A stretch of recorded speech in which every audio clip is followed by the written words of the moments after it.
Good morning, good evening, good afternoon. My name is Eggs Benny, and welcome to 20 Sides of Failure playing Curse of Strahd. I am here with my players, and to give the mother time to feed the child, we'll go with our sorcerer. Hi guys, I'm Mythical. I apologize for the crappy voice of Saya because this is not voice acting. This is literally how I sound. I'm ready for the session. Don't know what's gonna happen. Yep, that's it. Okay. Thanks for coming. And then next to them, we have our druid. Hello everybody, it is your friendly neighborhood Nest here, and I play the Furbolg Druid Sonder Elwood, who is still quite anxious about this entire thing. And I really hope that nobody dies. Yay!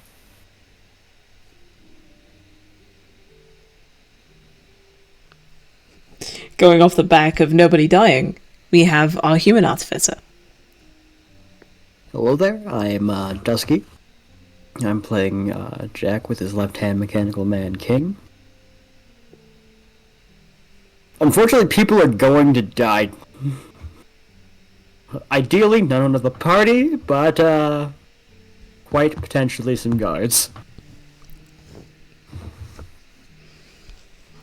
Next we have our multi-classing barbarian cleric.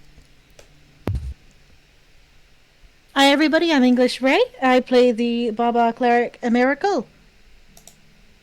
Please nobody die. I am not that high in cleric levels.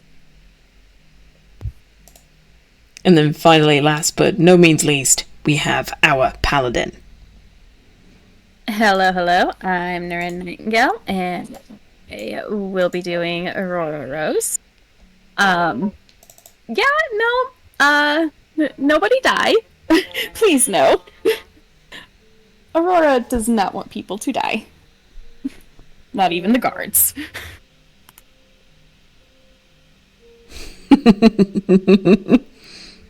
I'm already dead. You don't have to worry about much. You're only half dead, which means there's still hope. All right then.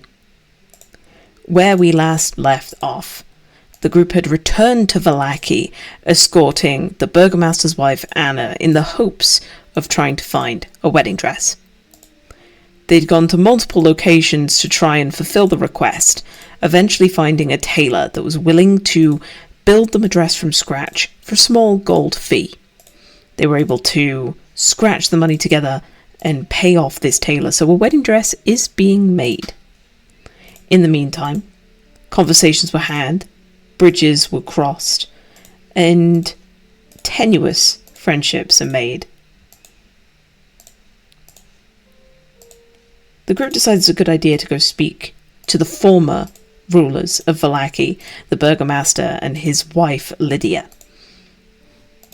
They actually even managed to convince the Lady Watcher to give them a permission slip to go see the burgomaster for a one-time visit. Entering the old mansion, they are able to have a semi-private conversation with the burgomaster and strike up a bit of a deal. For the outing of Lady Watcher, the burgomaster would provide funds and resources, a little bit of clout and power, whilst also becoming a potential resource backer for the party in the future. Desperate and willing to accept anything if it meant that his family would become safe again, the burgomaster agrees to their terms. The party goes searching for townsfolk that used to be part of the Royal Guard and manage to find quite a few. They're all told to meet at the inn at night. And it does mean that there are some hours of the day left before that happens. So if anyone wishes to do anything, now is the time. And that is where we're going to pick up today's session, with everyone coming back together, having done their scouting missions to find old members of the guard house. If I could. Mm-hmm. One. Because I know it was Say and we were looking in, like, the shopping districts, for guard. Yes. Could we go over to Belinsky's, by chance? Of course.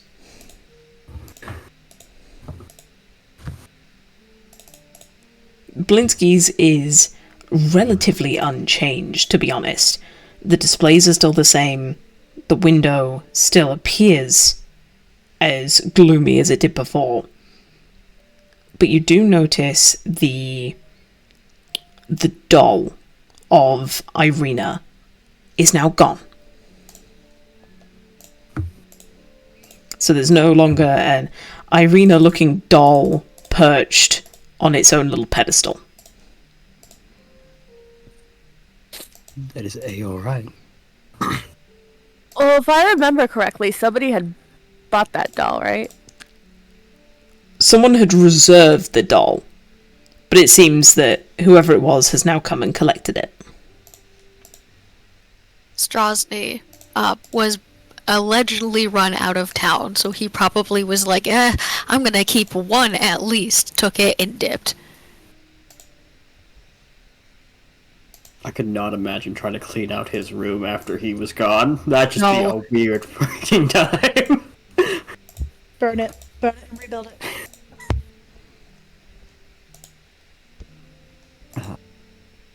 But if Blinsky's there, Jack would just go up down to her.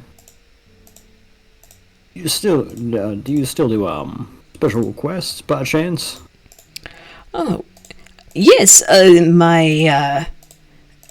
my hours are a lot freer these days, so I am happy to facilitate. Appreciate it. I was hoping first to just get a quote on some parts. I don't need a full toy or something like that, but I know you're pretty skilled with porcelain. I'm just gonna go into his bag, pull out the papers he's been working on, just hand him over. So, do you lay them out for everyone to see, or do you just hand Blinsky the papers? I just hand Blinsky the papers, just a stack. Okay. He begins to flick through them. And at one point, say, you watch as he almost, like, rotates the paper at a 90-degree. He just looks to you, Jack. The scale that you are trying to build to. I mean, it's impressive.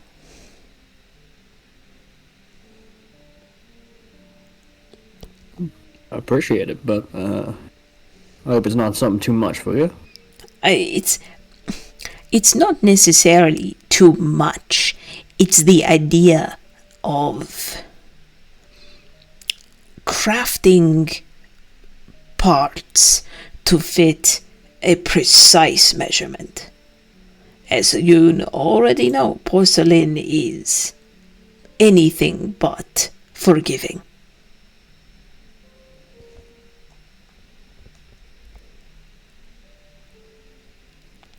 Sure, someone of your, I will say talent, your artistry more, will be able to handle something like this. And you can see him looking over it and looking over your designs. Every now and again, tongue darting out from between his lips, just trying to figure out the dimensions and what he wants for this.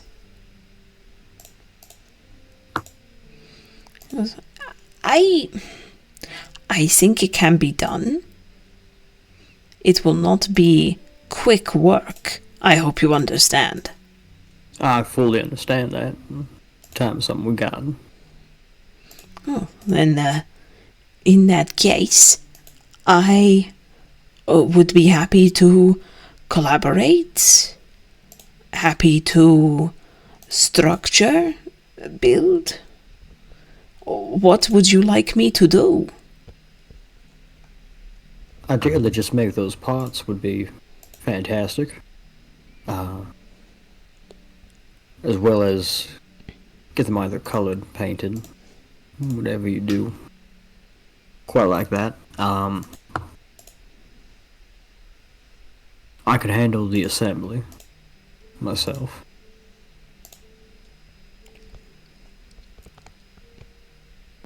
Say Saya's just watching in curiosity, wondering what it was that Jack had built and what these parts are for.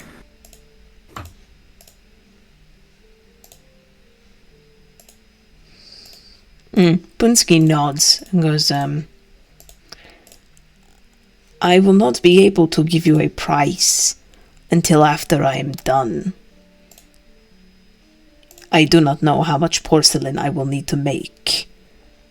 Because it's not just carving pottery, it's creating pot from scratch.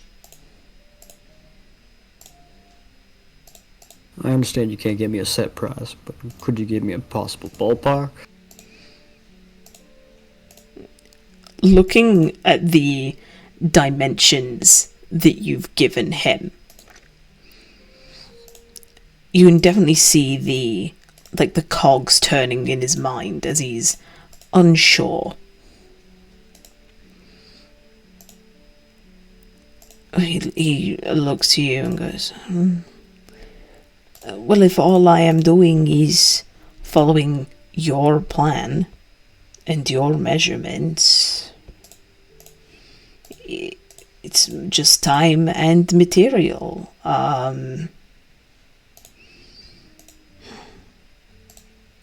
Would you be okay if I give you an estimate of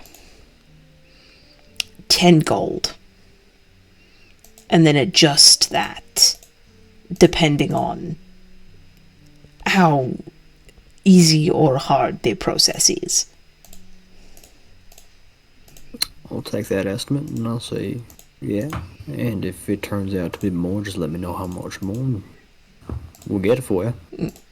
You've been a good customer. I do not wish to give you a wrong price, but I also do not wish for a false hope. I fully understand, and I also don't want you to be not making a profit off of your craft. You do great work, and I want you to make sure you're well compensated for it. Obliged. And he gives you a very big smile at that. Goes, are you wanting me to start now? Ideally, yes. And he's gonna reach into his bag and pull out the 10 gold. If you need more, just let me know. Currently staying over at Danica's Inn. As of right now, I forget the name of the actual place. I'll be around. You are fine. It is the only inn in Vallaki. It makes it a lot easier then. But I shall send either word or a box.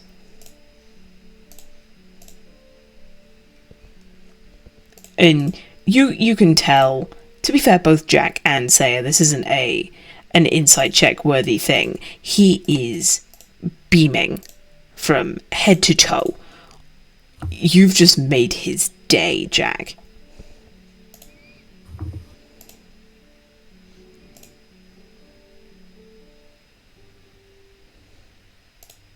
I appreciate it. Just let me know whenever it's done. If you want to see the finished project as well, be more than happy to show it. I would very much appreciate. Thank you, good sir. You've made me a very happy man.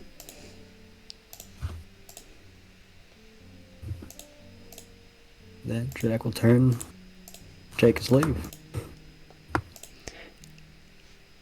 he he keeps the diagram with him just so that he can make accurate schematics. Oh yeah, he wasn't going to be taking those back. Those are for him to use. Saya follows, and I think as soon as they exit the store, she'd turn around and be like, "What are you having them build?" Parts that I can't make. For what? Backup plan that I'm putting together right now. Mm, It's a surprise. You'll see it later. she kind of nods. Mm, it's not something you could have done. I mean, you've built King, right? I can't work with porcelain though. I work with metals and things of that nature.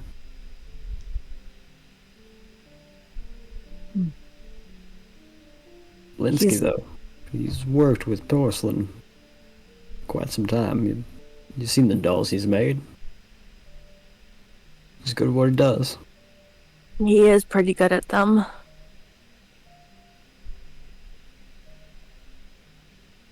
Speaking of dolls, I didn't see the doll that was modeled after Irina there.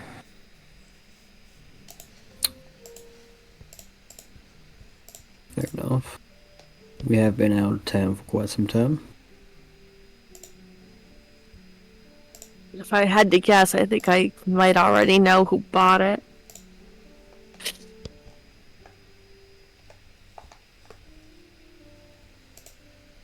And I've been in his room inside the Burgermaster's mansion.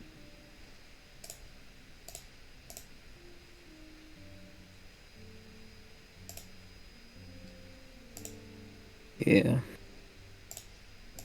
We also took some bottles from that room. Oh, I wanted evidence. I took what I could get. No one really noticed.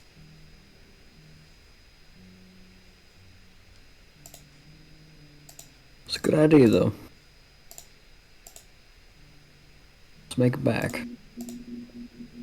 God. Well, things to discuss and things to plan. We got a city to save. By the way, I don't know if anyone's really told you anything, but I'm sure you've been told before, but King, the fact that you made him, that's pretty impressive.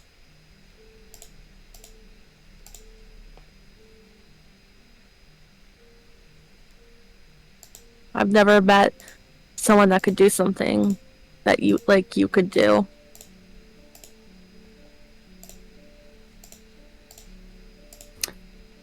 Jack kind of like raise an eyebrow a little bit.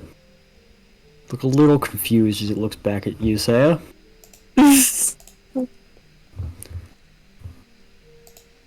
Don't take this the wrong way, please. I've also never met someone who can walk through walls. And to be honest, I find that to be very impressive as well. She just kind of stands there and kind of tilts her head. And she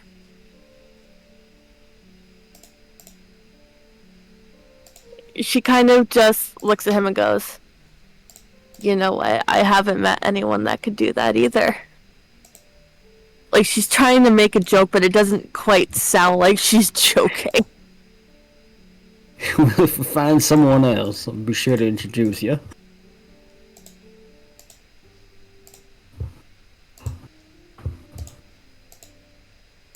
But she does kind of give him a small smile.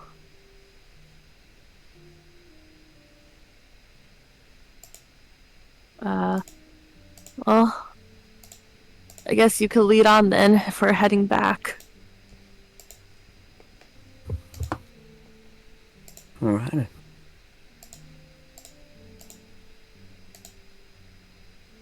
Head on back to the inn for everyone else. Is there anything I else? believe- Oh, go on. I was just gonna say, I believe where Azazel and I left off, he was talking up Sonder. So whoever gets there first is probably going to see Azazel talking with Sonder, and Sonder just has a bright red face and looks very uncomfortable.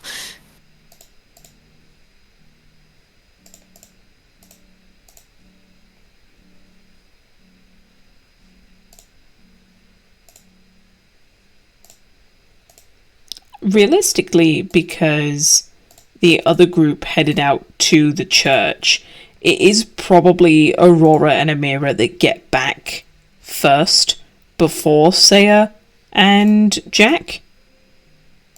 But I won't say that it's by much. I was gonna say on that note, Aurora wanted to swing by the tailor and pick up her package on the way back. Ah, yes, well then in that case, it's almost the reversal of Saya and Jack passing Aurora as they go by to the tailor.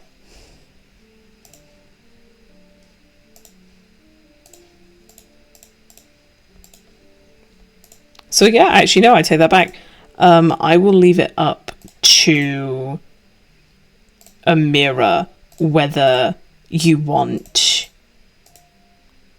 to go with Aurora, I guess is the best way of putting it. Like, if you would like to go to the tailor, you can, or you can just go to... Excuse me. Or you can just go to the tavern and wait for the others. We were assigned a partner. We stick with the partner. I will follow Aurora. Fair enough. So you just watch Aurora pick up a parcel that ends up becoming this flowing dress shirt that has been done to your specifications. Hey. Yeah, she will fold it back up and thank the tailor profusely. Again, promise promise more services in future and head on back. The tailor immediately is cooing over you as you come in. You get the impression that she's very much of a kindred spirit, someone that does enjoy beauty, does enjoy fashion.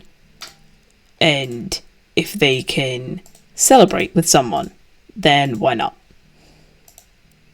Fair enough. As she immediately just kind of comes rushing out of the back room to clasp your hand, bring you over to the shirt that she's made, is almost gushing about the level of detail and the things that she's done to it. Mm-hmm.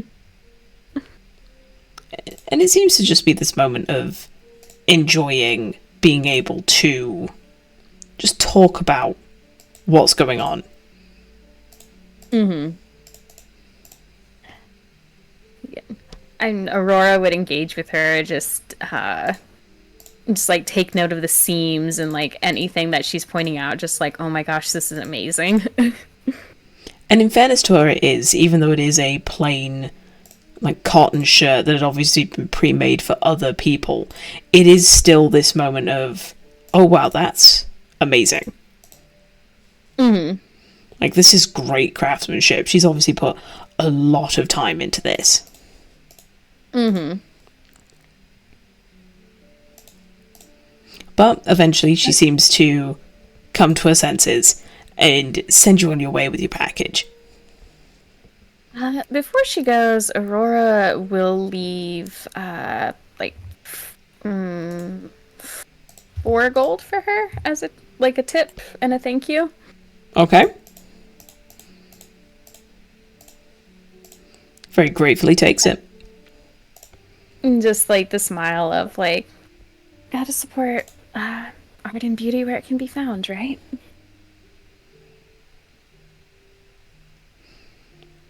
And to that, she kind of like clasps her hand over her heart and just gives you like a big beaming smile.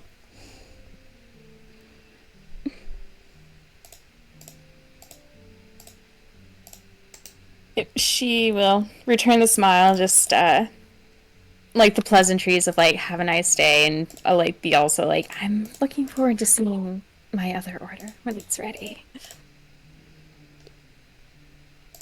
It is in the works.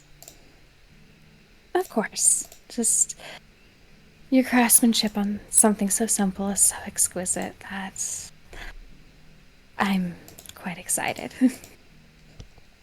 Thank you again.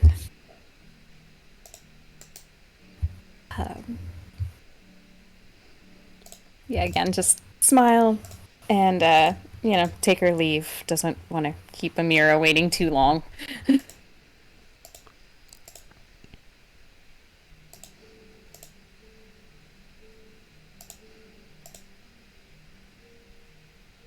All right then.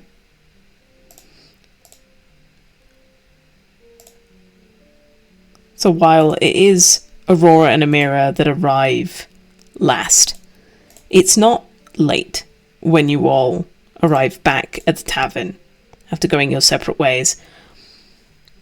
I'd say, in terms of a time check, that it's now mid to late afternoon. So you do still have a couple of hours of daylight left. If there's anything you wish to do before skipping to this meeting that you've prepared.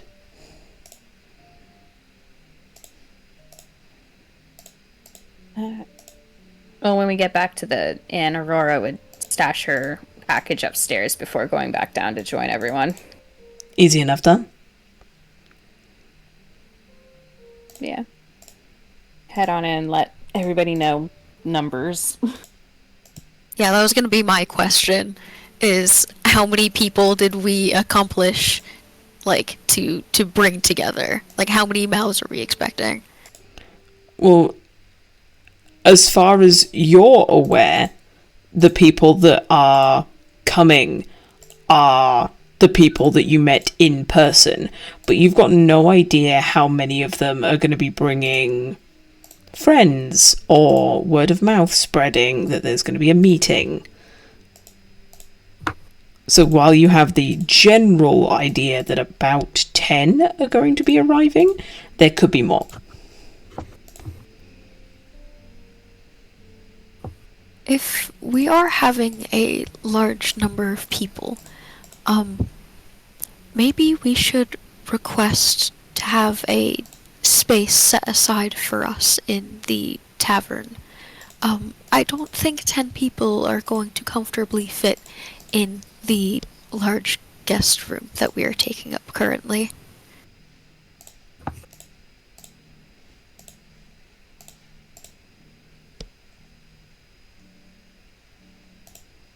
Well, we could always ask Danica if we just rent the inn for the night, or at least the main floor. Get drinks for everyone, food for everyone. Do we really want to drag Danica and her family into this? If something does go wrong, do we really want this to fall back on them? Assuming you were thinking we'll fail then. No, I'm just trying to keep an innocent woman and her family away from harm. I agree. We should have fail-safes in mind, just in case. You can never be too cautious when it comes to this kind of stuff. Well, then we probably shouldn't have set it up to meet here, because we're already meeting here. Well, we meet here tonight. And then the next time that there is a meeting or something, we'll meet somewhere else. To keep them safe.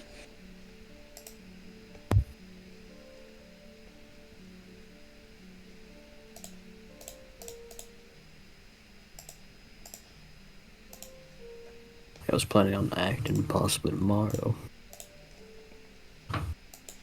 Depending on what gear they already have.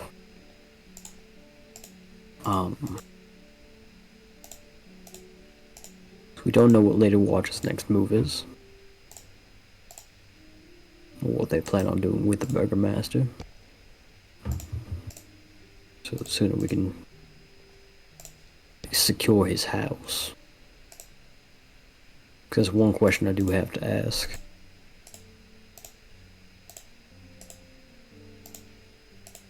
We do need to take out Lady Watcher, yes, but we need to make sure the Burgomaster and his family is going to be safe.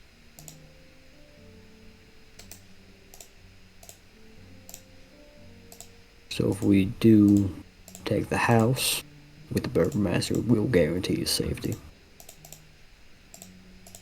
So we can be there to protect him. But then Lady Watcher will know what we're going for. That sounds like an idea. I imagine if we try to bring him anywhere else, the townspeople won't be very happy about it. Divide the forces. I don't think it's a good idea if we split up. Safety in numbers and all of that. No, what I mean is this group will go to one place, and then the people we recruit can do the other. But that's also the issue. We don't know how many people we have. The exact number we have right now, guards, what, like 7? 9? Somewhere in there. The amount of guards that were at that building with the Burgomaster.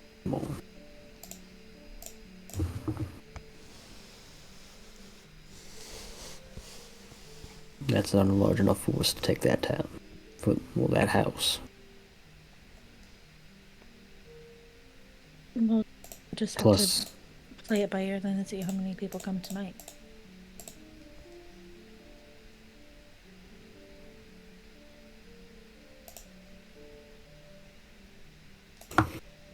But if we at least have goals that we want to achieve,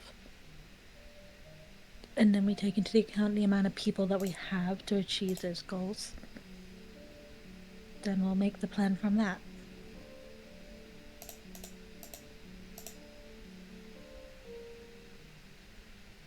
Right now, the two main goals are keep the Burgomaster and his family safe and kill Lady Watcher. Those are 2 goals. Are there any other things that we are wanting to happen?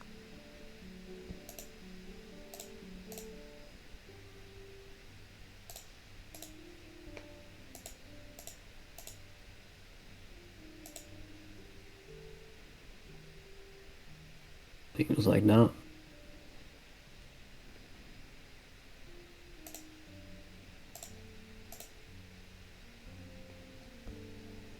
Azazel did say something about him giving us money for something.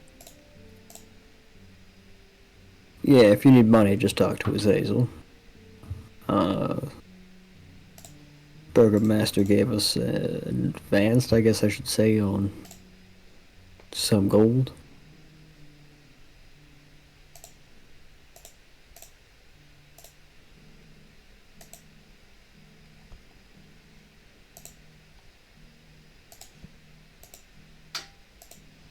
Okay, Still so not have a plan then?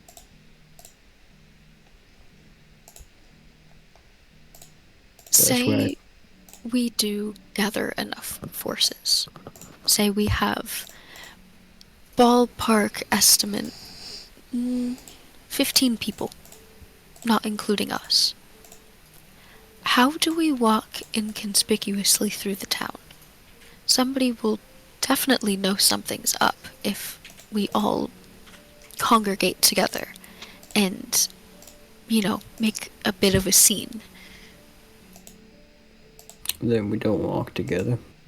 We make a plan to meet there at noon. We take this town, we take the Burgomaster's house at noon.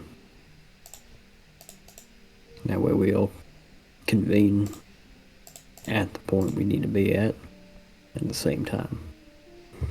We won't walk all together until we're all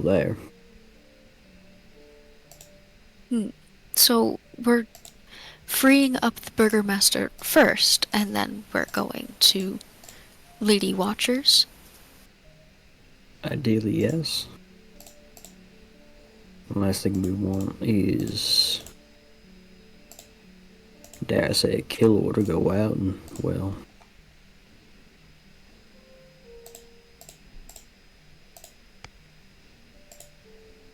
there goes our entire plan and a leader for Yeah. the town. then we're out much more than just,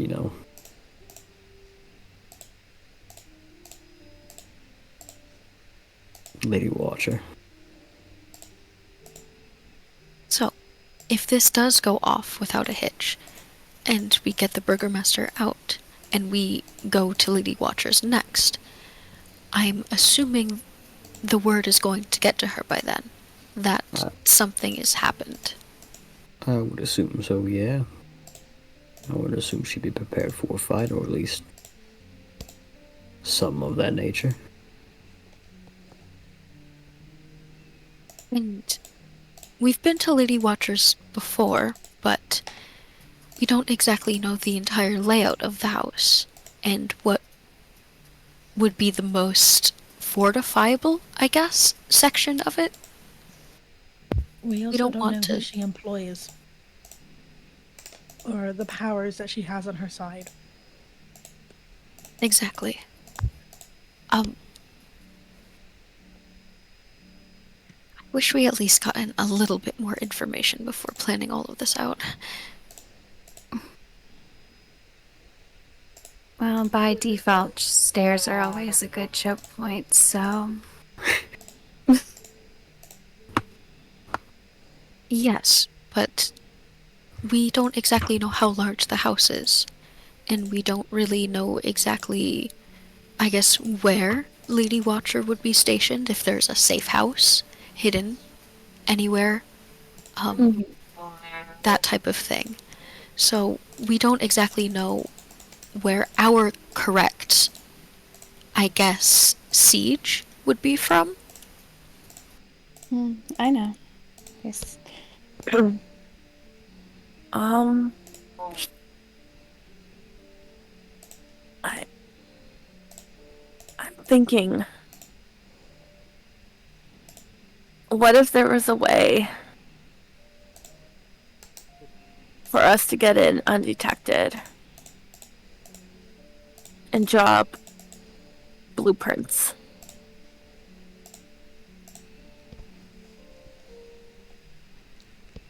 Of Lady Watchers? Yeah.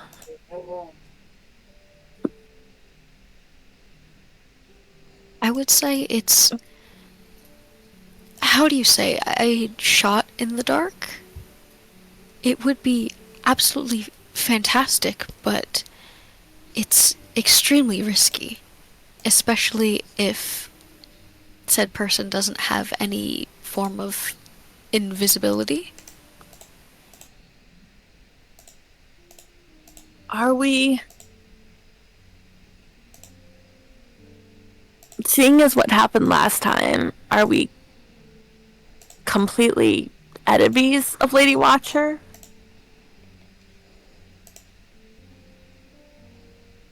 He is aligned with Strahd, so that does, by proxy, make her an enemy.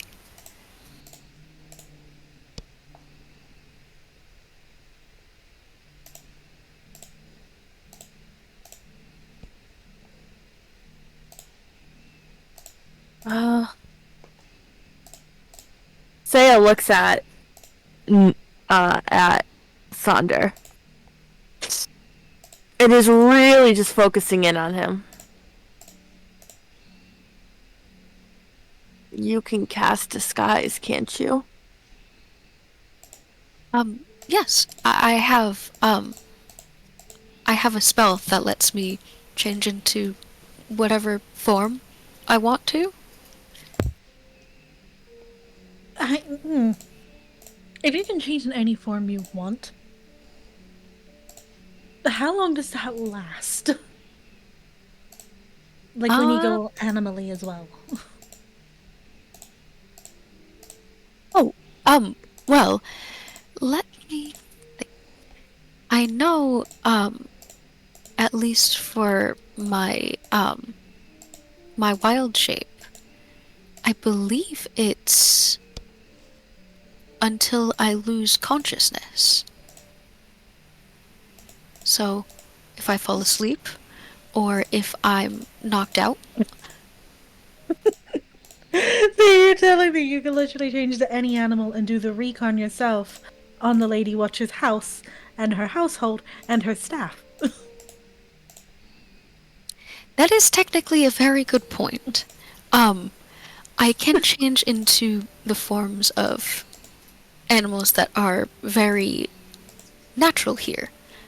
Ravens or cats, A fly? especially.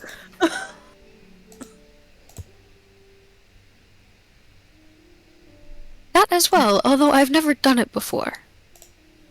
I can certainly try. I'm getting an idea. No, this was my idea first.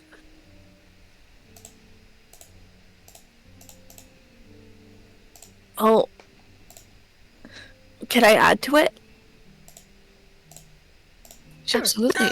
Say whatever's on your mind. I'm thinking if we do what Amira says, but also it would really help if we could draw outlines of it.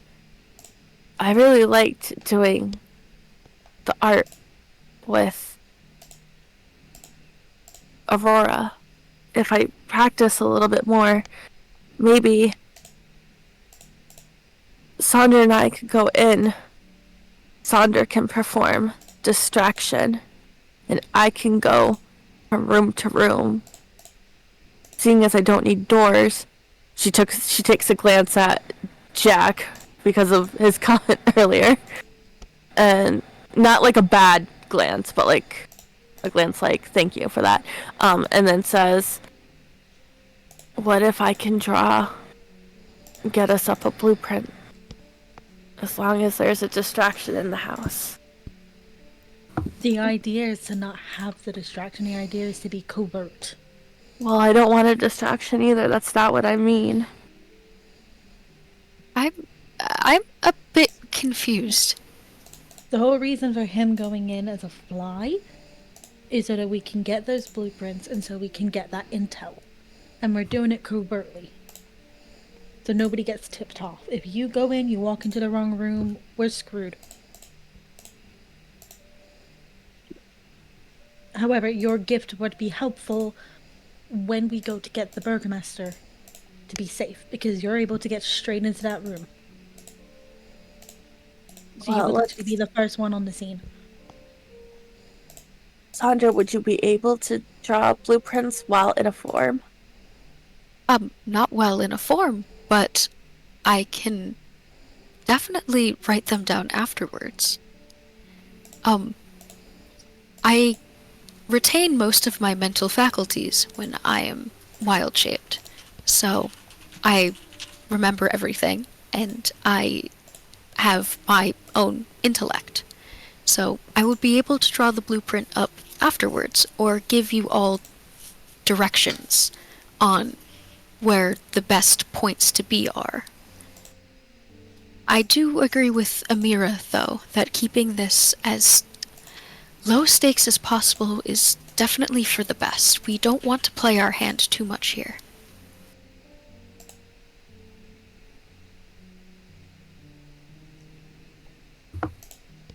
Well then, Sonder, if that's something you want to do and are comfortable doing, honestly, I can only see that being a benefit to us. Just do be careful if you decide to.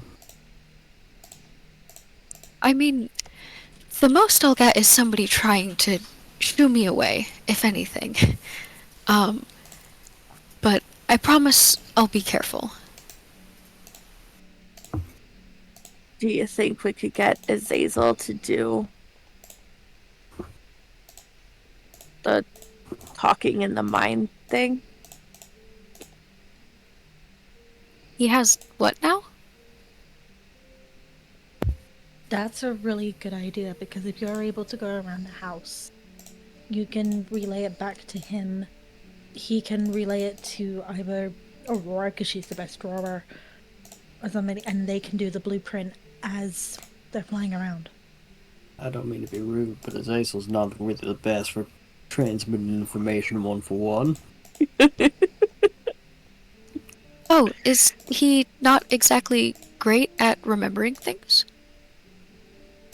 Something like that. I think he likes to embellish. Oh, I see. Does anybody else know how to do that then? Yes, but I'm not at that level yet.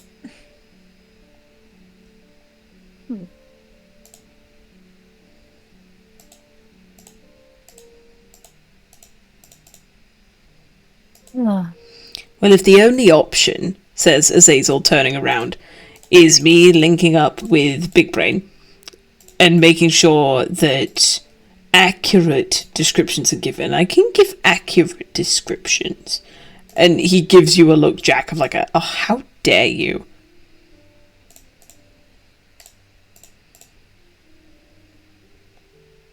Fair enough.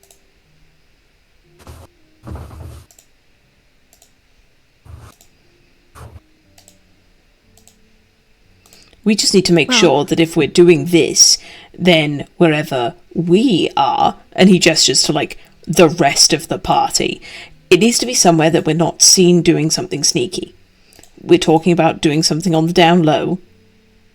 We can't then be seen by guards or any of Lady Watcher's employees just hovering around outside the house. How long does your telepathic link go for? It varies.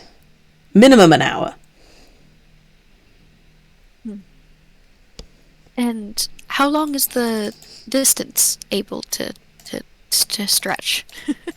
If I remember correctly, a mile?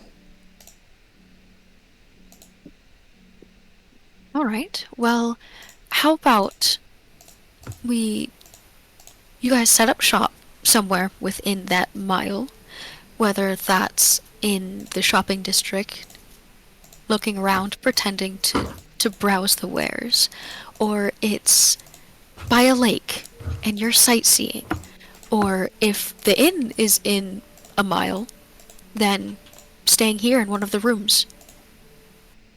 Well, that's a follow-up question. Is it everybody has to be within a mile of each other? Or is it that they just have to be within a mile of you? Whoever has the connection has to be within a mile of me. Okay, so you're the center of the area. Okay, that's fine. Well, if I'm going to be drawing, and I should be staying here. I can't exactly draw very good if I'm pretending to browse a market.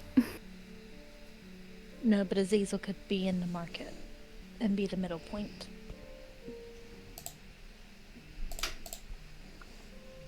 Because, DM, how far is Lady Watcher's house from the Blue Water Inn? It's not like that far, if I recall correctly. If anyone wants to make a survival check. Oh, yeah. Got it. I got this. Let's go. He says.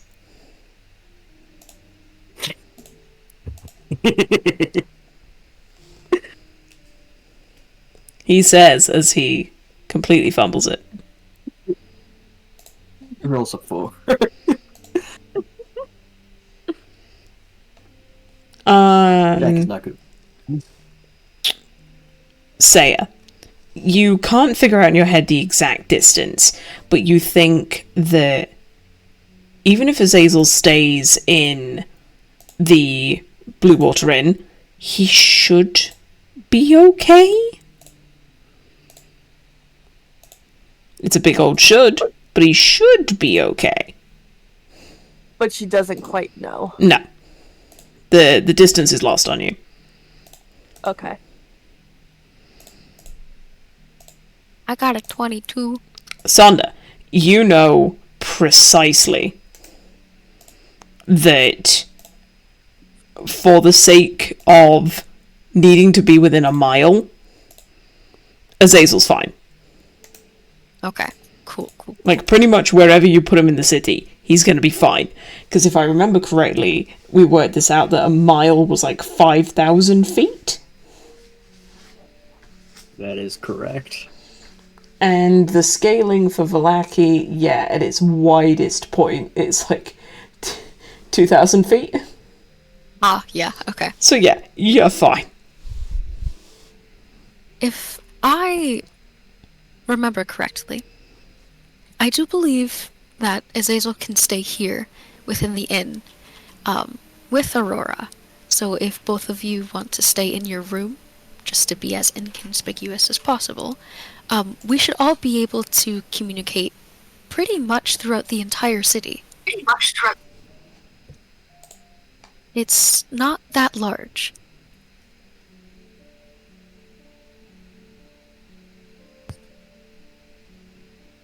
I was thinking the same thing. That he theoretically should be okay in here. But I'm not too sure. He should be perfectly fine. If my calculations are correct, then almost anywhere, plop Azazel almost anywhere in the city, and he'll be able to reach one of us. So theoretically, if I go in and in air quotations, scope out the place, then I should be able to talk to Azazel absolutely fine. And Azazel will be able to relay the information to Aurora.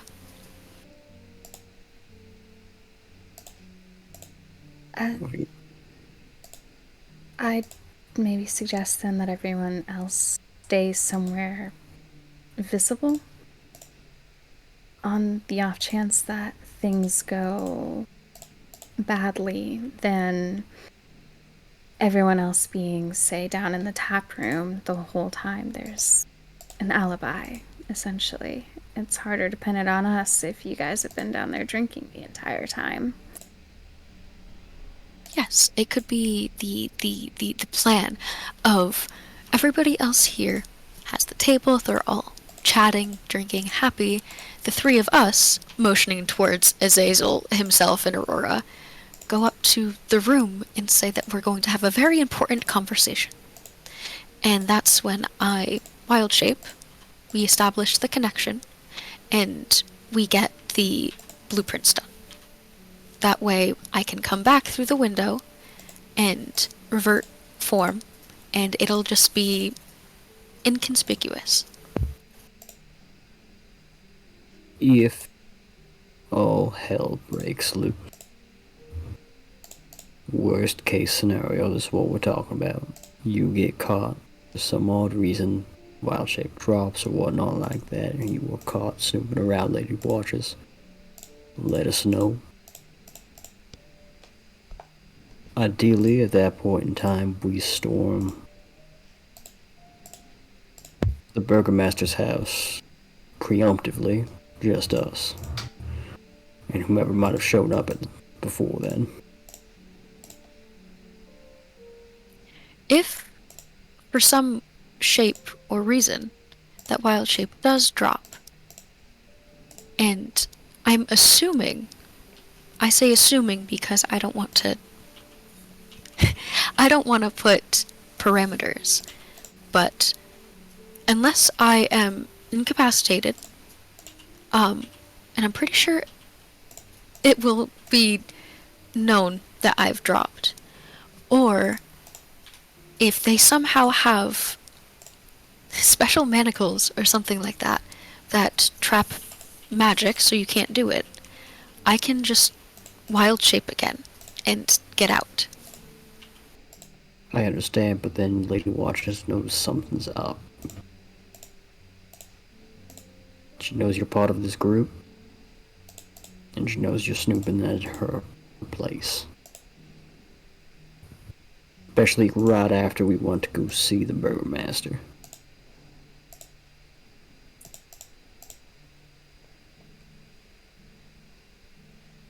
Yeah, I don't think any sort of alibi or lie really would work well.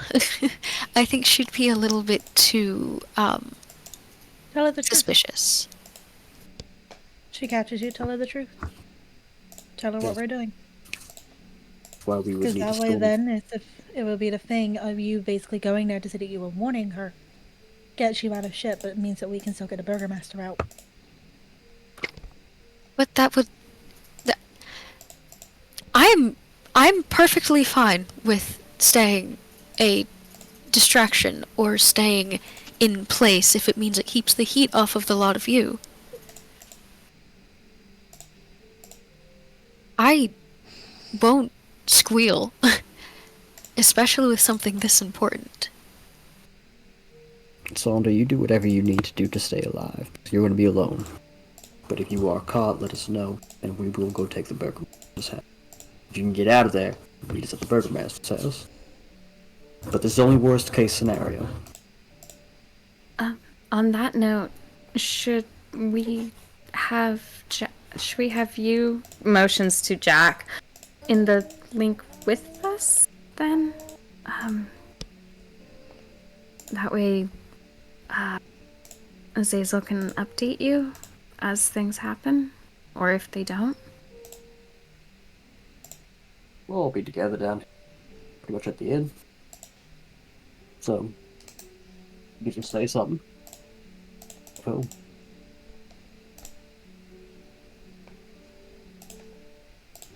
Theoretically, how many people can you have in one psychic link, Azazel? Not including myself, I can have 3 other people.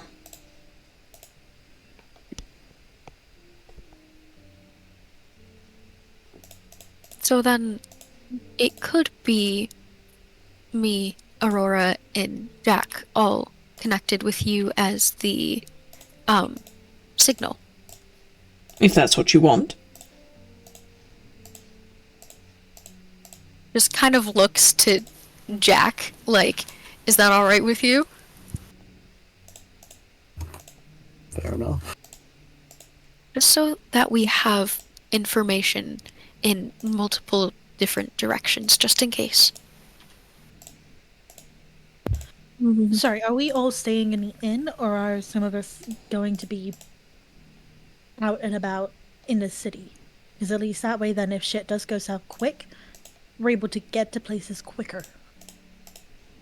And if it does go to shit, not saying that it's going to, but if it does, are we all going to the Burgomasters, or are some of us splitting off to go to Lady Watchers to help Sonder?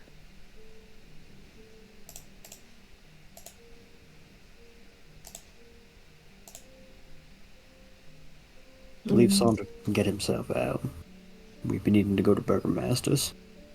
Agreed. Protect him.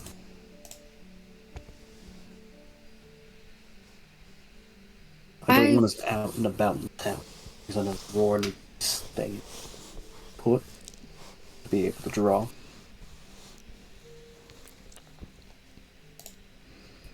Free not including yourself, right, Azazel?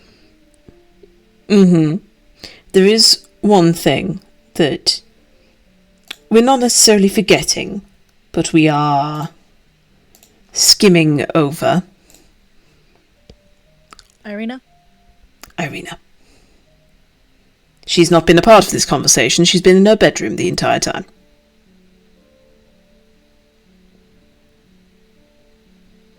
Well, We'll get her. Yeah. She's a part of us too, so she deserves to know what's going on. And Well- it involves the, how would you say, I don't want to sound too grave, but it involves our livelihoods, I guess, on the line if anything goes wrong. So she would be very upset if anything happened and she didn't know about it. Yeah, my main concern is the fact that you're gonna be alone. You're not gonna have any backup. Sonder kind of just shrugs his shoulders. I don't like that. Is it So bad if we to can- say that I'm used to it? A little, but if Azazel can have 3 people, which is really he needs to talk to Aurora, and he needs to talk to you. Or instead of Aurora, he can talk to Jack, and Jack can then communicate it to Aurora. That third person could be, or that group, for example, if it's Sayer and I, being in the marketplace, if shit does go south and you are in danger, we are able to get there. You will have a bit of cover. Saya will nod to agreed. That's what I don't like.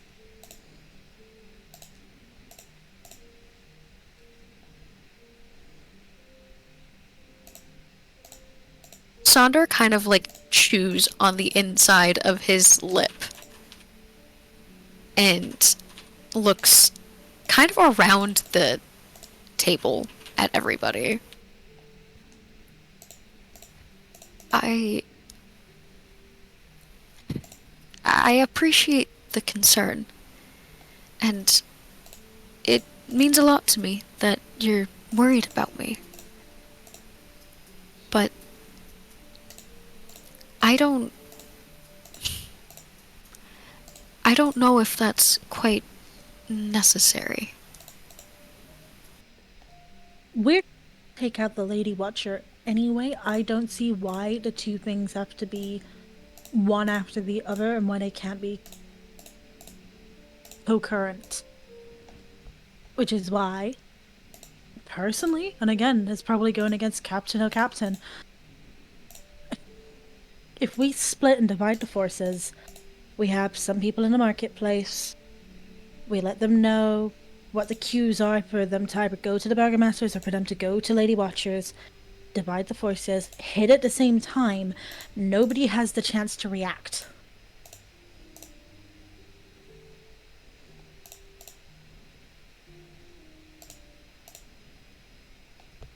So, you're saying that we do this either tonight or tomorrow?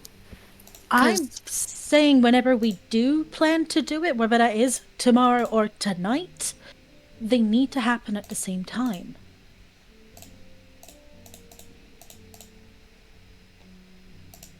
Because that way then they're left floundering and wondering, well, who do we support? Do we go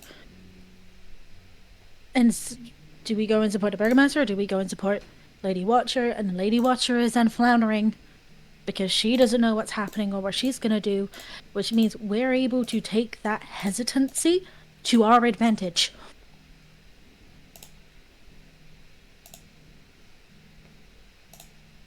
All of us going to one place and then all of us going to a different place, it gives her time. And from what Jack is saying, he wants us to go to the Burgomasters first and then go to Lady Watchers. If you do get caught and you can't get out, that is a lot of time for you to have to try to defend yourself. And if there is anti-magic in her place, you are not going to be able to wild shape out of there. You are not going to be able to do anything.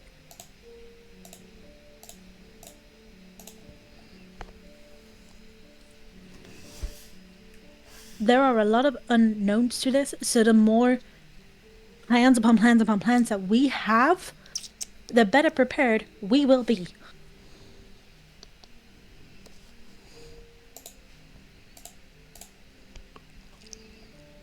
You do make a really, really good point.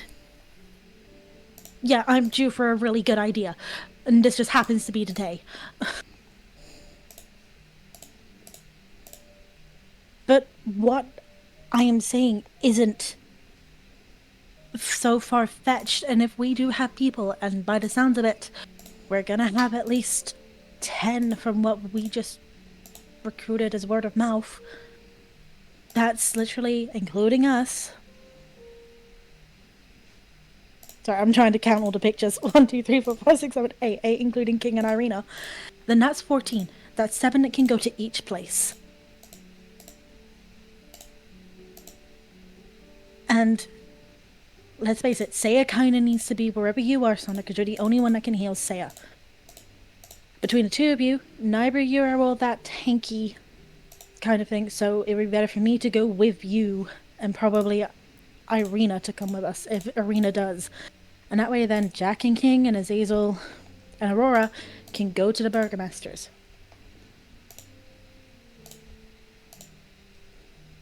That way then you've got a front line, you've got a bit of a heal, you got a bit of a tank, and you got a bit of sneak in all the part in both those two things, plus you have the backup of at least 5 other people.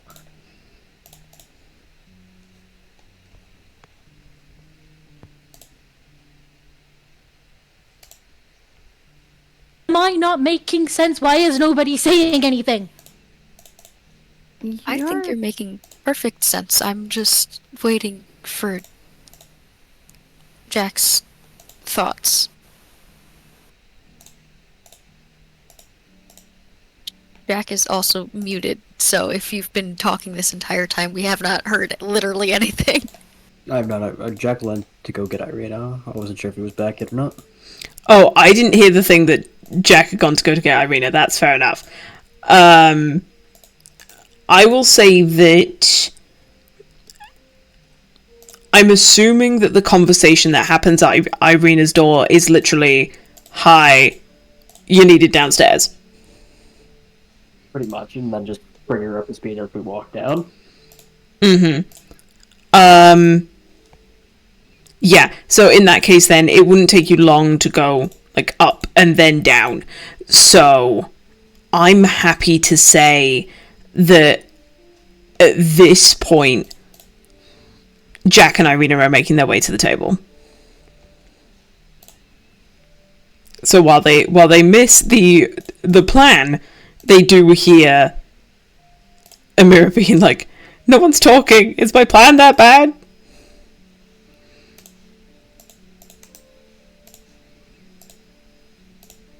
I think it's a perfectly good plan. It does divvy us up, but what you've been saying does make sense. And it's better to just cover our options. Like you said, we're kind of going in blind. And as much as I don't exactly like it, that we have to split up, at least we'll have other people. And it's not just us. What was his plan? Amira retells the plan.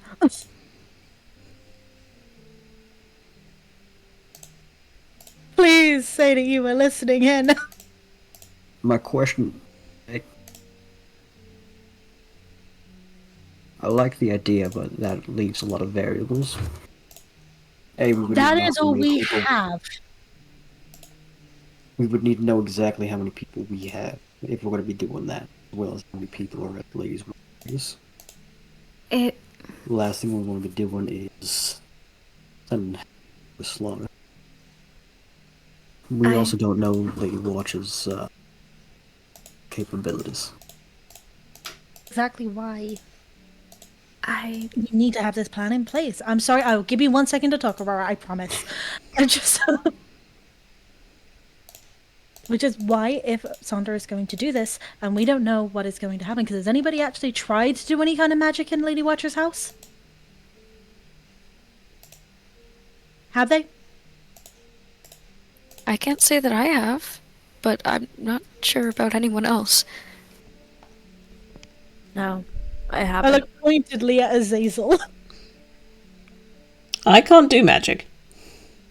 As Azazel just kind of shrugs. Okay, fair.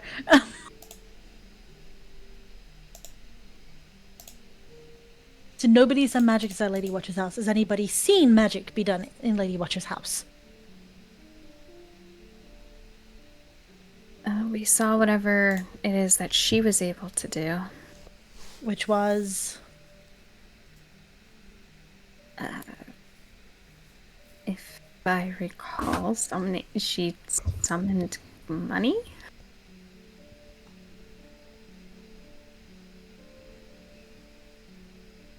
we don't have to do this plan.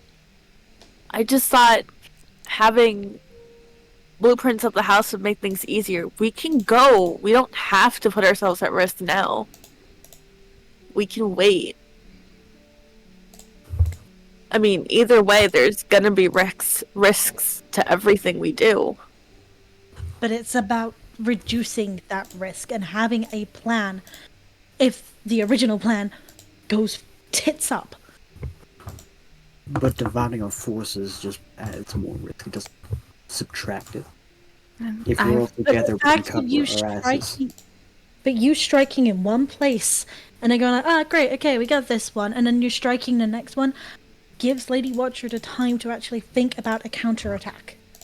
That's if we have enough. Sorry, go, Aurora. We've been cutting you off too much. It's fine. All I was going to say is that it's a good plan, but at the same time, it seems to counteract the idea of us gaining reconnaissance. This is a full assault plan rather than a covert operation, is what it has become. Yes, because this is now us trying to figure out if our sneaky sneak goes wrong, is going to become a full-blown attack. I understand that. I'm just saying the shift. A backup plan is a good thing, but too many backup plans lead to too many variables and makes it inevitably takes something that's at its core simple and twists it too much. If you let the variables rule, then the simple path becomes harder than it needs to be. There is no such thing as a simple path. Now, I'm not saying that backup plans aren't a good idea.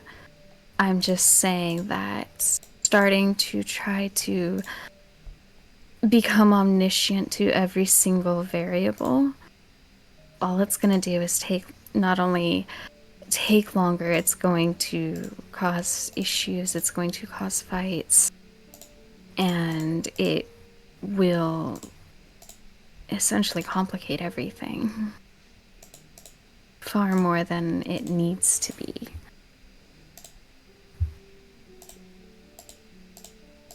We do not have the strength nor the numbers on our side. So why Although would we we- cut that in half and try to attack two different locations?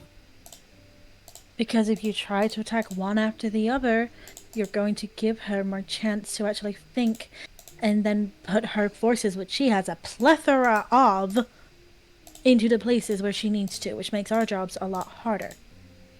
If you strike all at the same time, in both locations, she is going to be overwhelmed.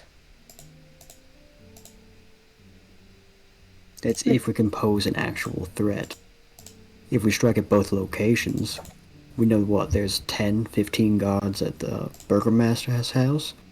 If we can't get past the front door, that's not a threat. Lady Watcher's house, we don't know how many people there. She probably has just as many guards there. If we can't get past the front door, no threat. She's not caught off guard. Okay, now let me spin this whole thing on its head then. So why are we even doing this? Why are we doing anything? This all sounds way too difficult for us and way over our heads, because we clearly don't have the brain power or the physical power to do this. Why are we doing this?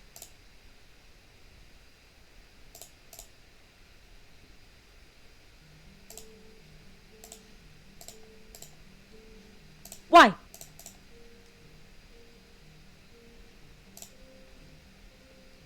I understand that tensions are a bit high.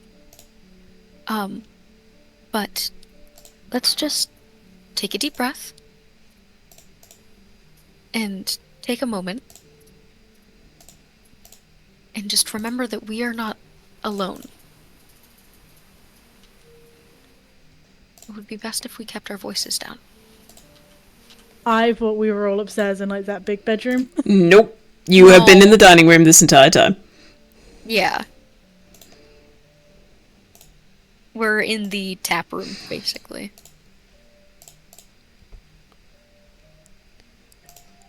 At the risk of sounding controversial, I actually agree with a lot of Amira's points. We seem to be walking in circles, not able to come to a conclusion of what we want to do, and at the end of the day, why we want to do it.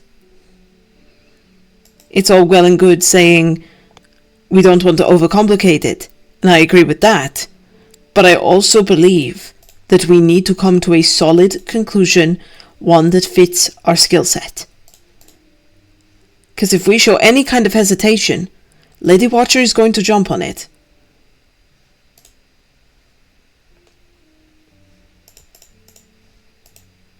So we need to come up with a plan.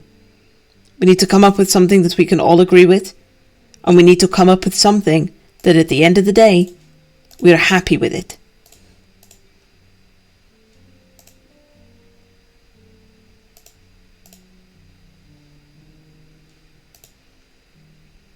So what are we doing?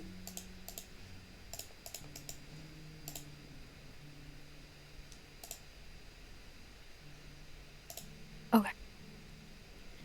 Well, from my understanding, first things first is that we get information.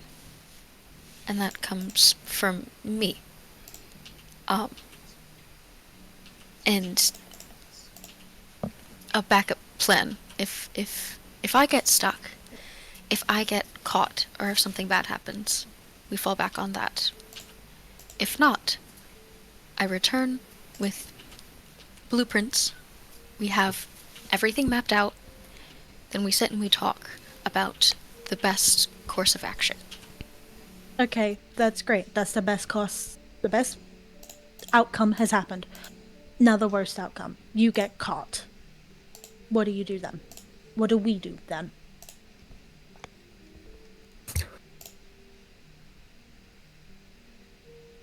If I get caught, then I will do my best to weasel my way out, however that looks. If that doesn't work, if I get knocked out, or if something happens and I can't wild shape,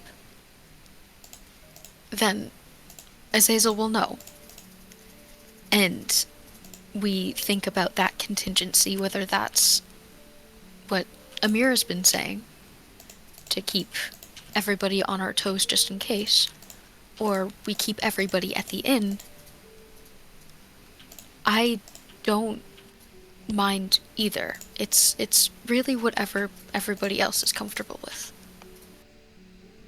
My main point of saying the reason why we strike both at the same time is because really, I guess when you think about it and get down to it, we need to remove Lady Watcher.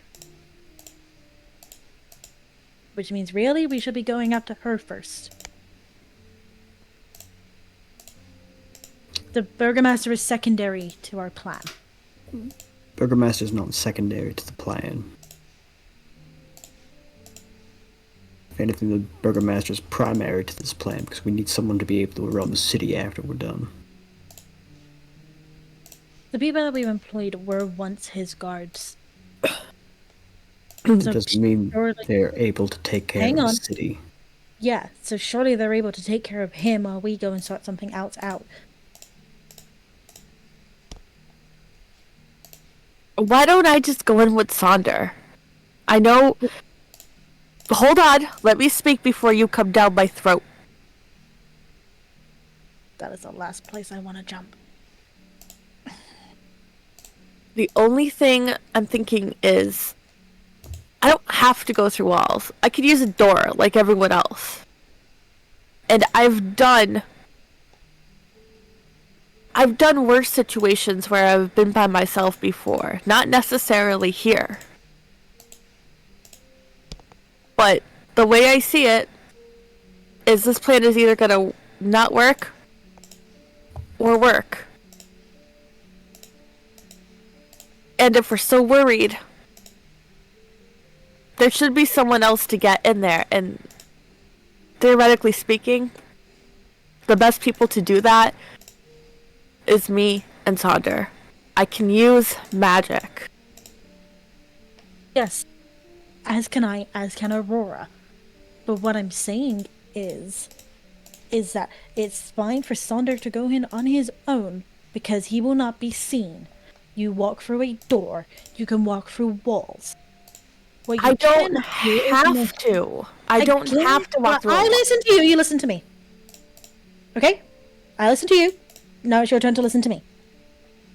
I like your plan. I like the fact that you're thinking about it. But the issue is that it's not about whether or not you can walk through things. It's more about the fact that you cannot become invisible. Technically speaking, if we really want to go... Wait, hang on. Does Amira know that Azazel's a changeling? No. Because it's not been shown. Yes, he did it in the cabin and crashed after the winery. That was the night that we got Amira.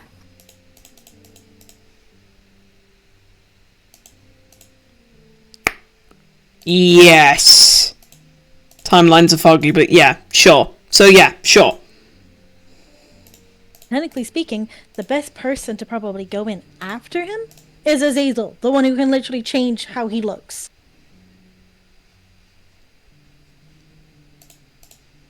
Alright, here's my idea. We first wait for the guards to show up here. Get a count. Figure out how many there are. We then split off into two groups. Zazel will put up a link between, of course, Sonder, Aurora, and myself. I would like all of you, minus you, Irina, to be part of Group A. Depending on how many guards we have, will be myself and Irina on Group B. I don't like that, no. When I have more people in Group B, we'll split the guards half. Counter question, why do you and Aurora need to be part of that link? Because I want to have one person in either group in that link. So you're saying you and Aurora will be in separate groups then? Yes. Okay, well in that case then, thinking logistically, King's also going to be with you. King will have to be That with is me. already in.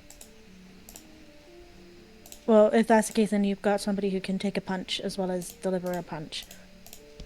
So it would... Sonder needs to go with Saya. Regardless, because Sonder is the only one who can actually heal Saya. Yep. So Sonder will be in... If Sonder's Group A, Say is also Group A.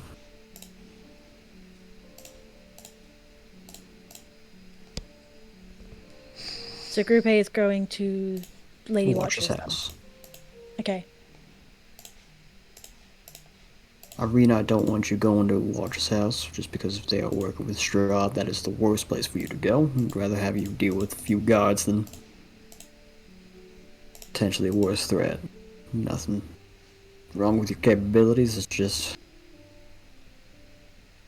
I'm going to be on two different locations, why take the extra risk? Another thing that I'm not saying that we've forgotten about it, but it's another thing to consider. If an alarm is raised, what do we do if Strahd joins the party? Because it's possible.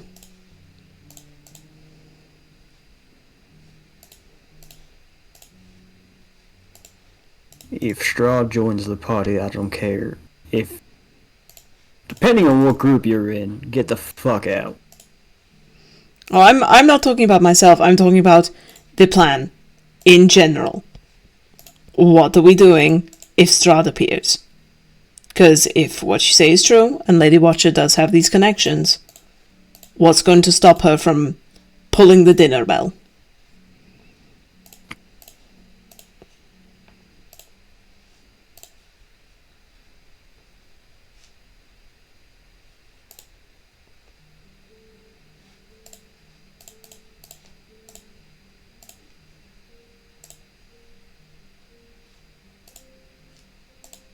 Do we know exactly how,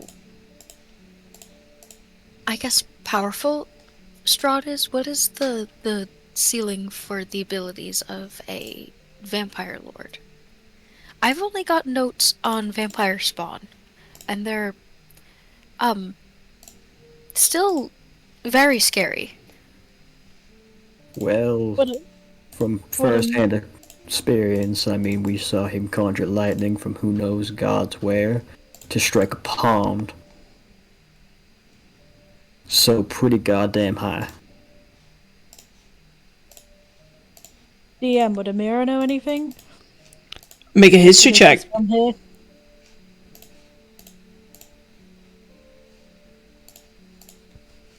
My rolls are garbage. 10.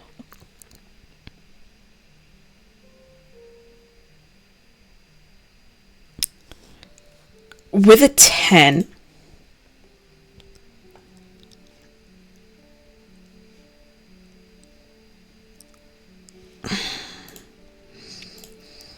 with a 10, you would know that there are certain abilities that he does have. He can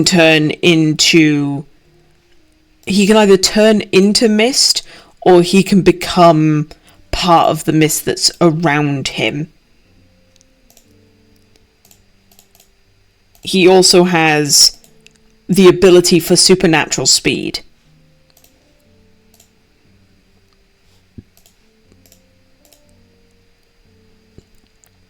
And as the group have discussed, he does have control over the weather. It's one of the reasons that the druids worship him in the way that they do.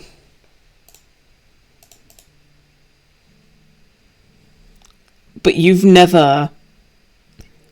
I take that back. You have seen him in person, but you've not been close enough to be a part of a fight where you would know what was happening. Technically, none of you have. No, it was more along the lines of like, because obviously I'm from here and I've had dealings obviously with vampires and stuff that surely I would have. Yeah, not necessarily. Stuff about Madame Eva has probably kept you away from all of it. Right, okay. If she can, she will, and she did. Okay. So you would know that he has power over the elements. You know that he can transform into the mist in certain animals. You know that, like the standard Barovian fairy tales of he controls the beasts. Okay. I give all this information over to the group. Yeah, you don't know anything about Strahd specifically, and as soon as Sandra's there, like, oh, what do we know is the ceiling of a vampire lord? You're like, huh, he's a god. Yeah. And he's also got his own army to prove it.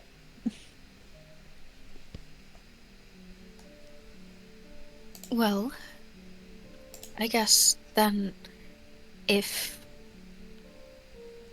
he does show up, then try to escape at any cost.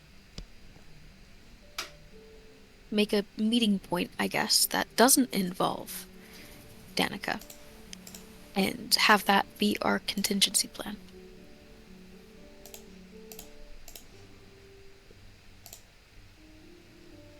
DM. Mm-hmm. Would I know of any like abandoned Vistani camps or anything? Or like emergency safe havens for Vistani? Well, see, that's the thing. Because the Vistani are Strahds, they don't need an emergency camp. Right. They're his servants. So they've never needed to be, quote-unquote, safe from him.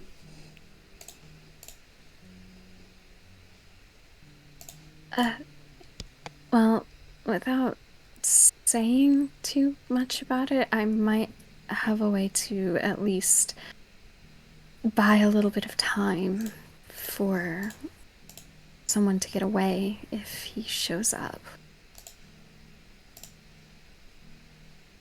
Well, I see this as well, so if we're going to be splitting the party, this group at least, between the two locations. It would be Saya Sonder and Aurora going to one, because Aurora, you're going to be making the map. Gods, if that is a possibility, Saya and Sonder have to be together. Sonder's doing the reconnaissance, which that would mean you, Amira, Azazel, and myself for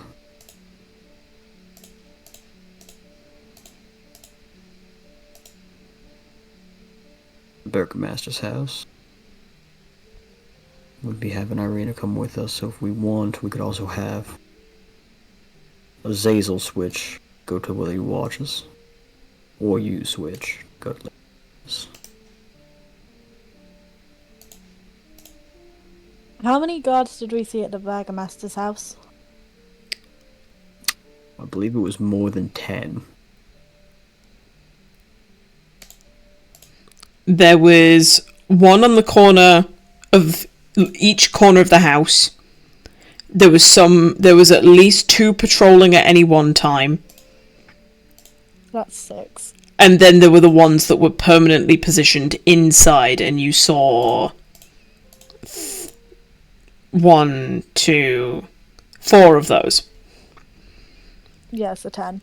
And then there's the other rooms and bits that you didn't see.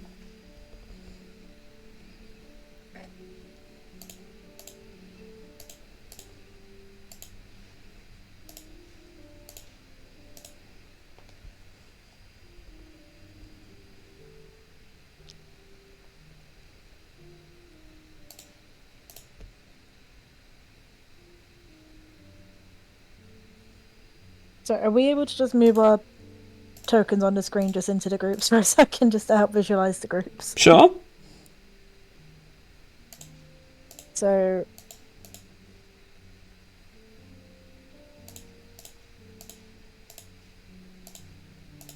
the game's paused, we can't move our tokens. Give me Yeah, a I was about to say second. that. Let me unpause it for you. Thank you.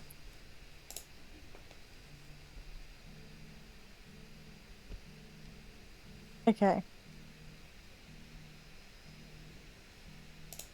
You've got Aurora who can hit pretty hard and take a hit. But this is the Lady Watches where we don't really know the numbers. So are we wanting somebody else to be a bit more sneak, or are we wanting somebody else to be a bit more hit?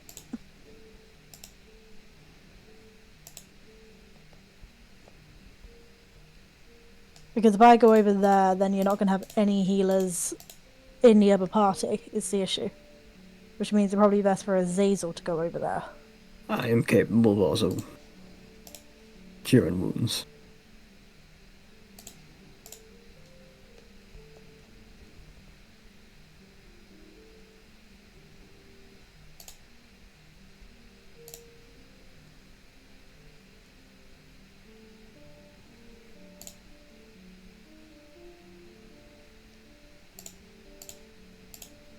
I think it's going to be better if Azazel goes to Watchers. Fair enough.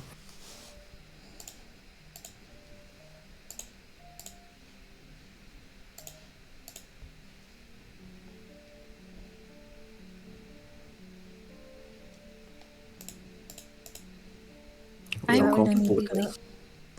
Oh boy. We all talk at the same time. Apparently. No. I'm just thinking because you're going to be able to have King, who's literally going to be able to stand in front of the Burgomaster and his wife, act as their defense. I'm going to be able to hit quite a few things. So is Irina. You've also got a couple of healers here between myself and you. The other party has a couple of healers between Aurora and Sonder. Aurora's a heavy hitter, Sonder can be a heavy hitter. And then you got the 2 sneaks.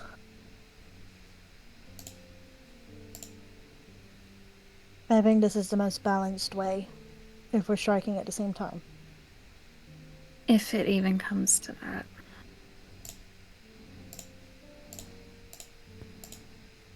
Add a character side note. Sonder can use Pass Without a Trace as well. case anyone forgot that tidbit. Well, As either long as way, I keep concentration and you're in 30 feet of me, then yes. But as soon as I dip out of that 30 feet, you're on your own. Just kidding, never mind. So, like, yes, I can cast Pass Without a Trace and then Wild Shape because I can still keep that concentration while I'm in Wild Shape, but I can't cast anything else. Like, I can't cast anything from Wild Shape, so it's either you guys have to orbit around me, which is going to be really constricting to everybody, or you guys kind of just figure yourselves out, and I will just do the best that I can with what I have.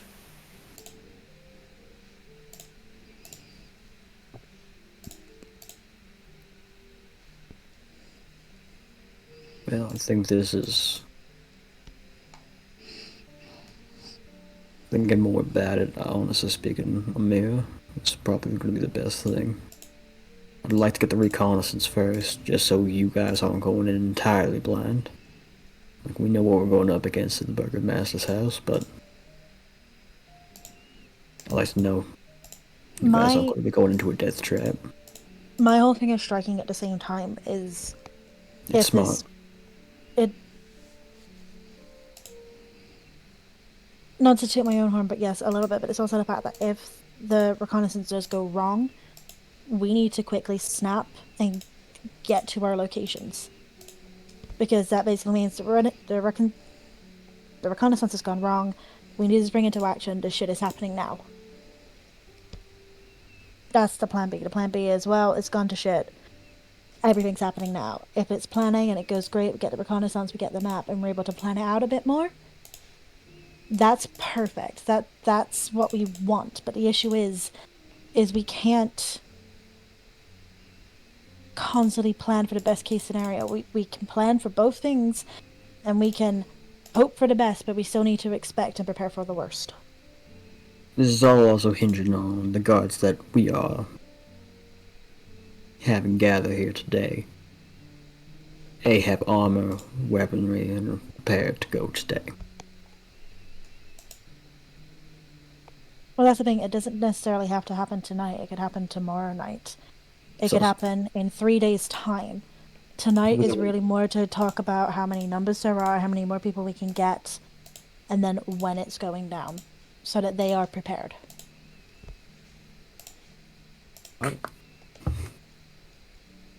Have you done something like this before? No, Full me.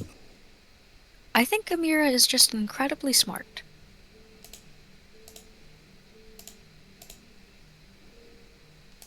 Well,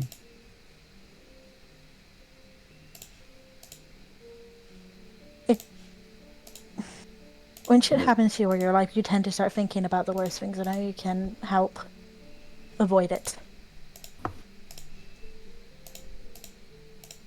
Overthinking and overthinking and planning and counter planning quite literally get beaten into you. And she says the word beaten with a certain hinge so that he understands where all her worries and concerns are coming from.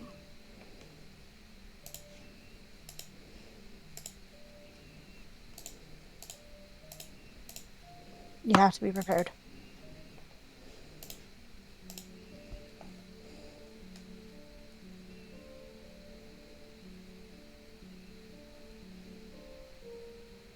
alrighty.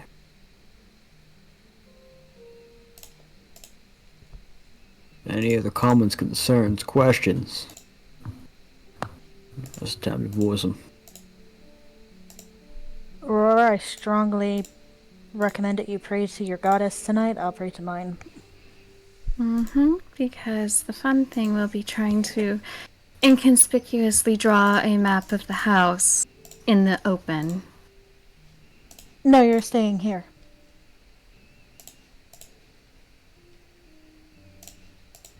From the sounds of everything, I was supposed to be going with Sonder. Oh, this is when we split up to actually take action. Or if I somehow get trapped. So When you basically need to be drawing this map in your armor.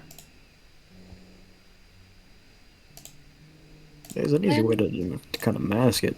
Have Azazel sit in front of you. You always wanted to draw him, right?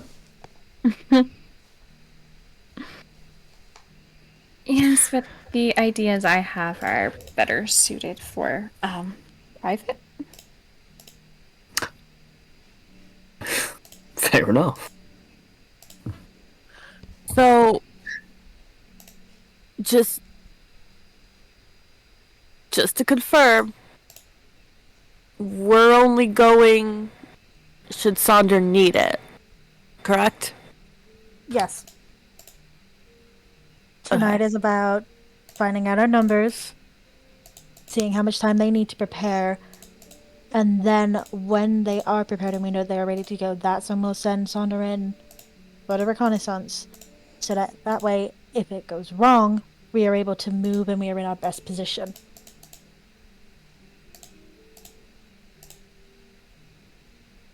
It's basically having everybody on standby to be like, look, today is the reconnaissance day, but you are going to be prepared.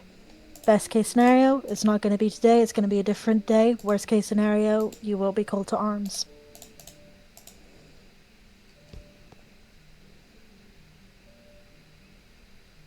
Okay.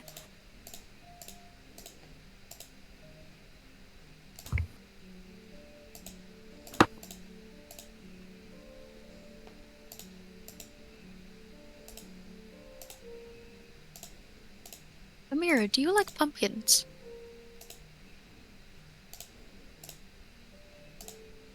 I guess. Have you ever tried them in baking? DM, do pumpkins grow in Barovia? Not really. No. Well, I believe you deserve a treat after this.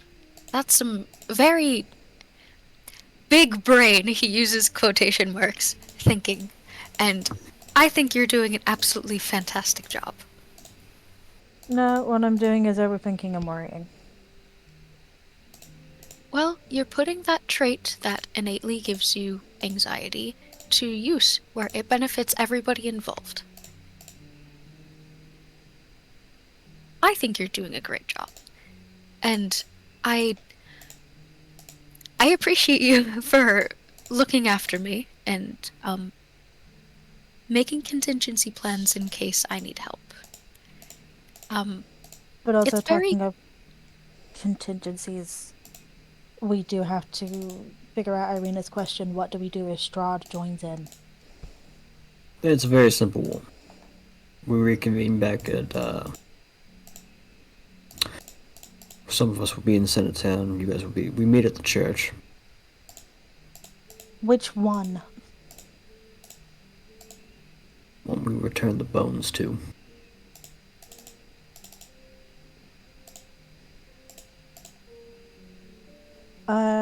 Yeah, which one? There's only one church in Vallaki. Okay, so you're on about the one in Vallaki, not the one in Crushed. Okay. Yeah, we meet there, that way we can reconvene and then we get out of Dodge. Okay. If we can get any of our goals done, ideally, depending on what time. Guess the big man enters the ring.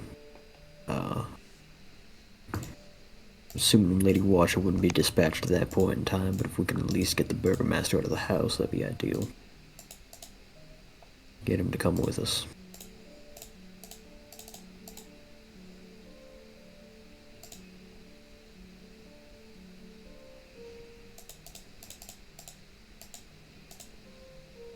Okay.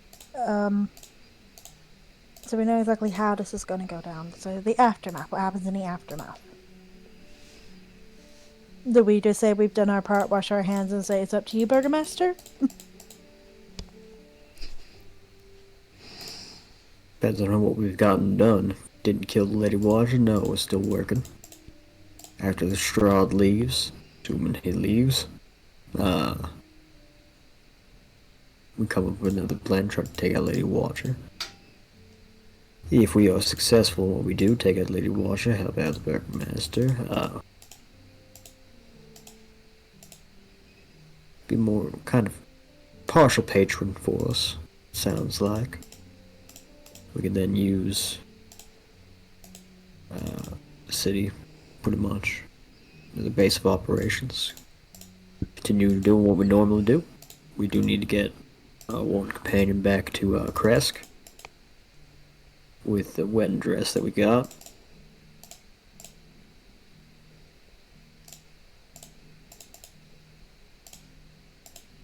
You also got that Vistani to meet in Crushed. Fair. At least we have another safe place we can get back to. And potentially more resources under our belts.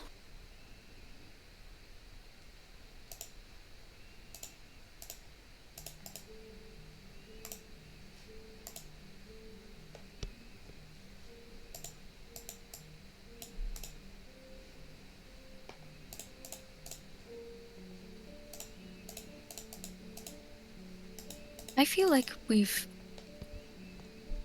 done a very good job so far. And planning, counter-planning, contingencies, all of that. After we're done with this, we've figured everything out. Everybody needs to take a break.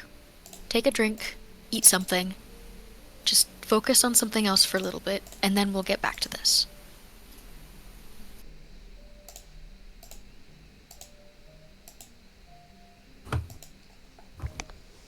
Jack will stand up. Well, I'm gonna go get a drink then. Anybody want anything? Yes, please. Can you ask, Danica just to boil some water? Yeah. For a second I was thinking more for purifying the water, but then I realized that's kind of how you make tea. Oh, once you've had your drink, I need to talk to you about that idea.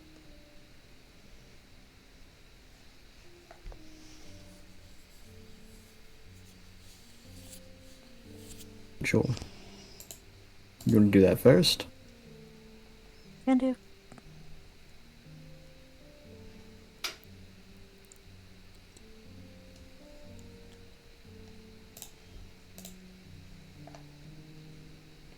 Do you want to go back to the room? Sure. Okay.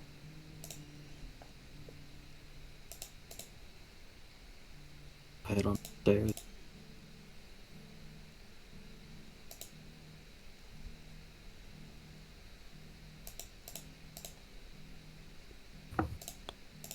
All right then. So while Jack and Amira are having this private conversation, what is it that everyone else is doing?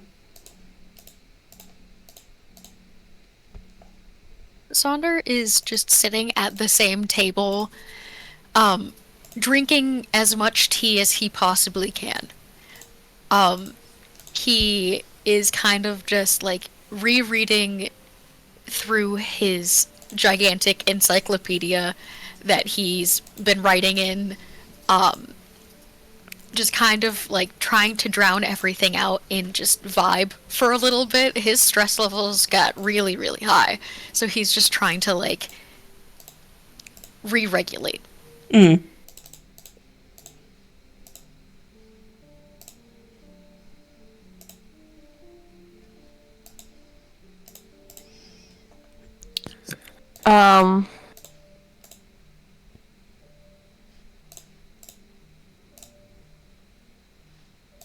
I'll say, Sayus sitting with Aurora. Kinda. Yeah. I mean, in that case, Aurora would be up for getting her notebook and doing another drawing lesson with you. We can do that.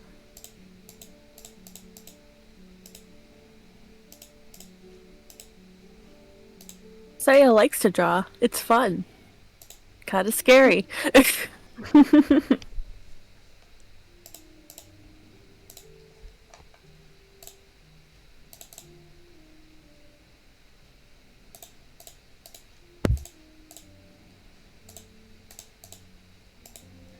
Okay. So we've got Saya and Aurora at the bar. I'll say that Azazel is watching the drawing happening and isn't saying anything too critical. Like, he can see that this is something that you're trying to do to have fun and to unwind. So he's not going to poke the bear too much, but every now and again he makes a sarcastic comment, say, like something along the lines of, like, "Oh, look, baby's first steps."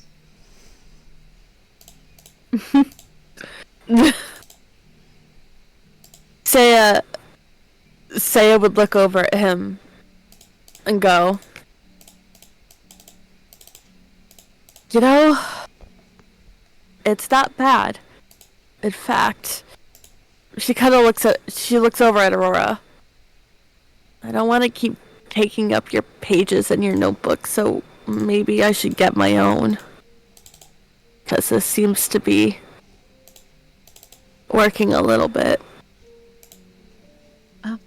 Of course. I have a second one, I think.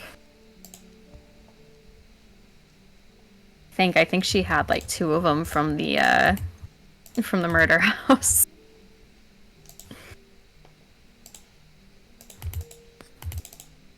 I mean, it's easy enough to say. All right to have it or borrow it? Of course. I don't have a spare pencil, unfortunately, but yes, you're welcome to the book. I'm sure I can get a pencil somewhere. Oh yeah, I had 3 of them from the murder house, so yeah.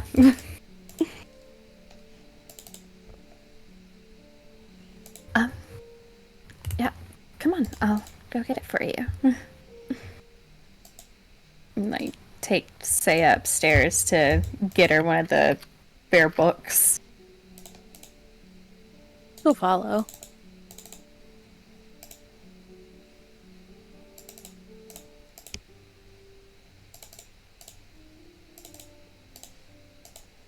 She'd get her, obviously, like, in the room, just dig through her stuff until she found one of the books, and just, here you go.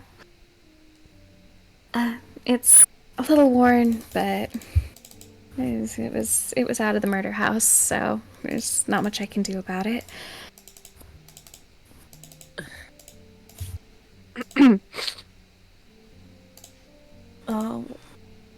I still want to sit with you and do this, though. If you're okay with that, too. Of course. She'll hand her the, like, charcoal pencil that she's got. Back down we go. I just wanted to make sure you got your own. When they go back down to the bar, Saya will just take her seat back and look at Azazel and go, "I have a notebook now. I'm a big deal." And look at you go.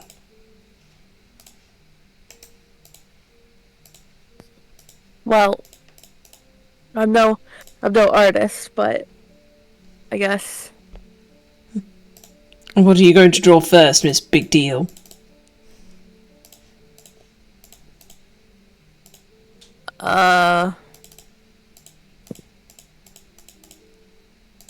The swirling vortex of depression inside my soul. Stop it.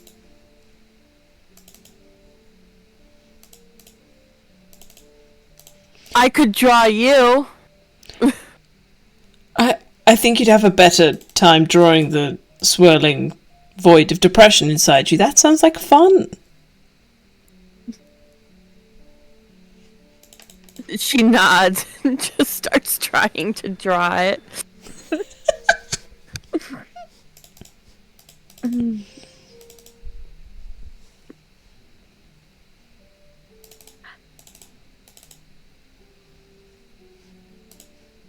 Well, I guess I could do some, a little bit of, work on the one that I was doing of Azazel. When that said,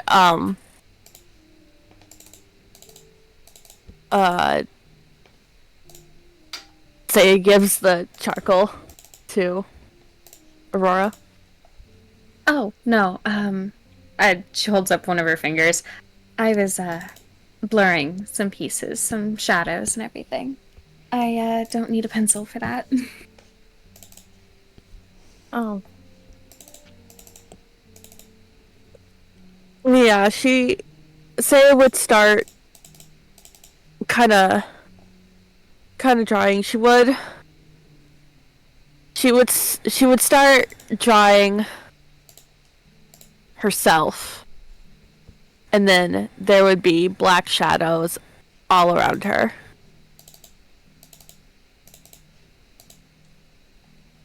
And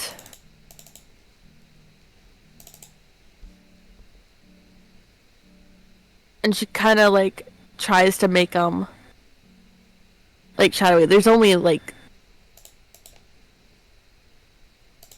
4 of them, 4 for every person that we lost. Well, 5.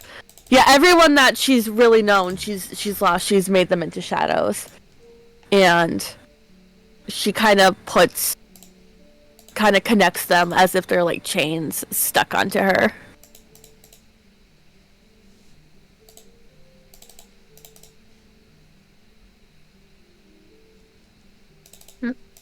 Aurora would be there if you need her.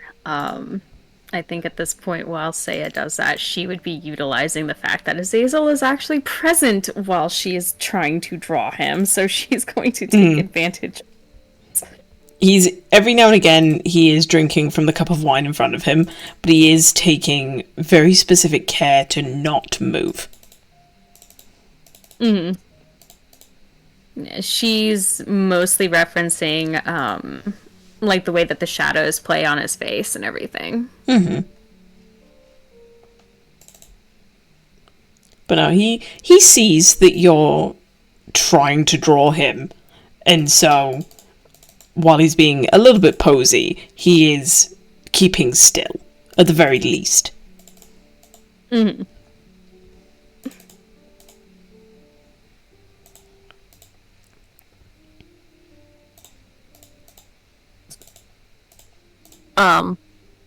Saya would peek at Aurora's drawing and just and then look over at Azazel. And then she shakes her head. Looks nothing like you.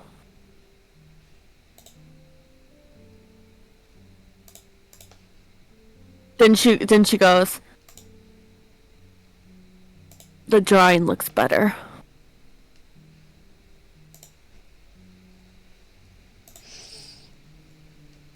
He makes a bit of a dismissive gesture. He can see the barbs you're trying to throw and isn't really paying too much attention.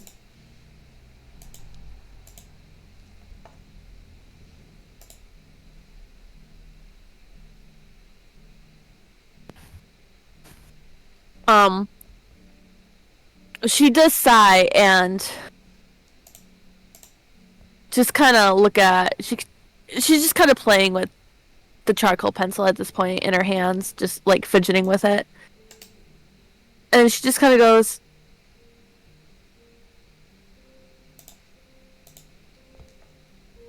I don't like having to depend on Sonder to stay alive. She speaks because the comment that Amira had said about her needing to stay with Sonder is kind of like echoing in her mind at the moment.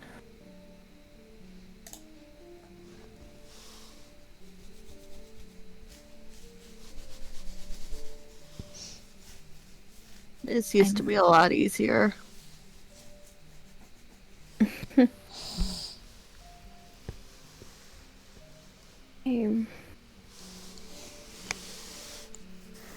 Um, I'm not sure how fond many of us are of the idea, but if it's right now the best one we have, utilizing the talents we all have, wouldn't that be what a spy network would do? You send out the best that you have for a job?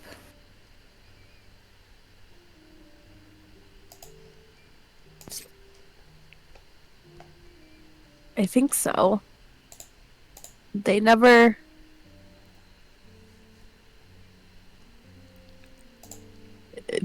really told us who was the best to do what, but I took a lot of the missions because what else was I gonna do? I had nowhere to go, no one to see. It's better than just sitting there being left in your thoughts.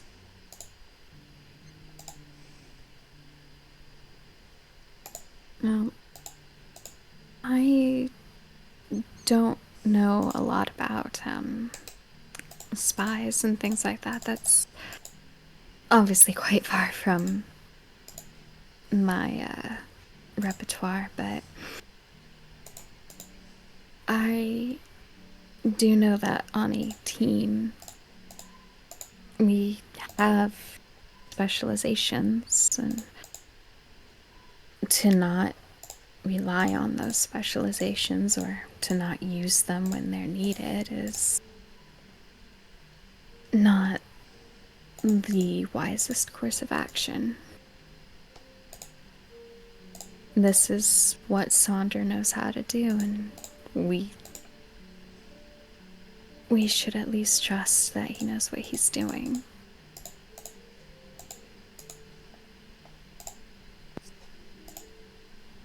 Is that what we are? Are we all considered a team?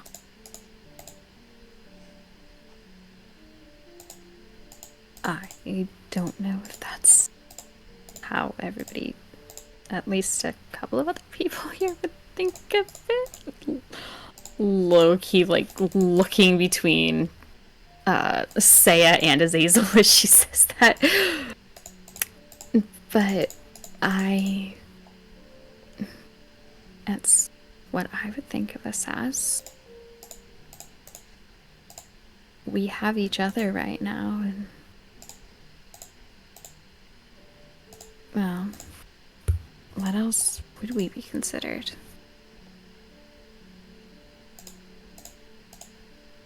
I thought maybe we really were just strangers that just kept interacting with each other.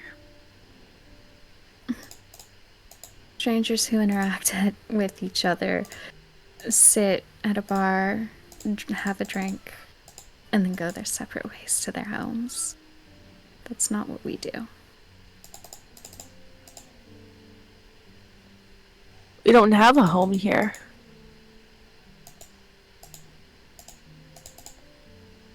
At least I don't. Oh. And still, a stranger would go back to their room, would go to wherever they lay their head for the night. Yes, we all go back to our rooms at the end of the day, but we all meet up come dawn. That's friends, that's a team. Were you part of that at your temple? I was, yes. There was There was a lot of people, and I might not have known everyone by name, but there were the people I trained with. There were some of the clerics that Oster trained with, and there were enough faces that you knew almost everyone by name, or a decent amount of them. It was like a family.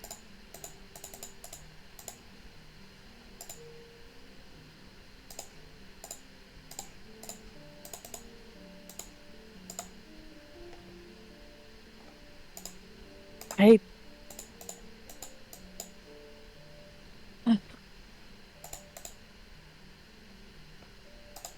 I I kind of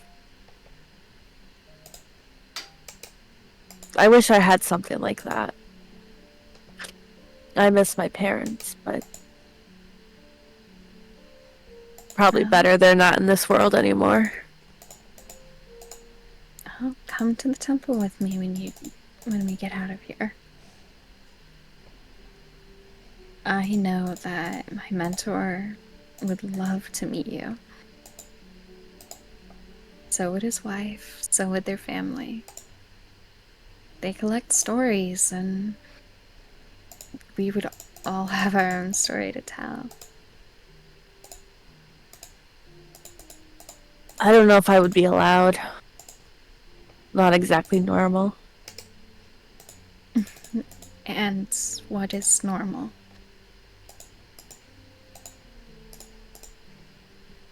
Well,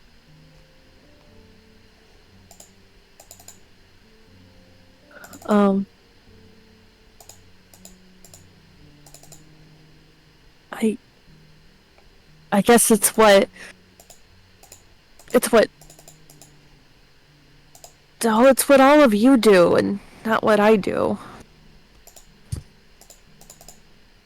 And people are welcome at the temple all the time. New people, whether they're what's considered normal or not. You'd be welcome there too, Saya.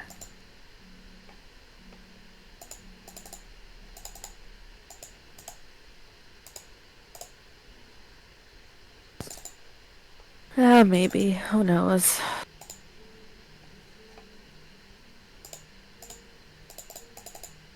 Besides, I could guarantee you the best bath of your entire life.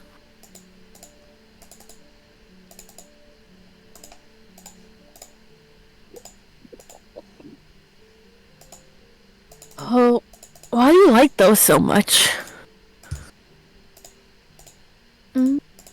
Well, in my case, it's part of how I was raised. There's a belief in being clean and being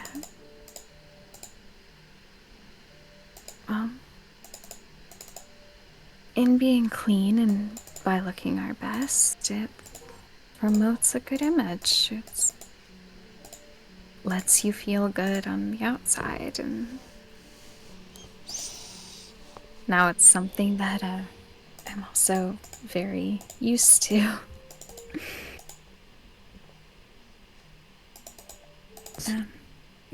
Baths are also usually when and how I choose to pray. She takes her drink and kind of like sips it and then looks over at her with a confused expression. I thought you had to pray at a temple. No. Sunni's a bit different. We don't close our eyes and pray. We usually focus on our reflection. Sometimes it's like seeing her.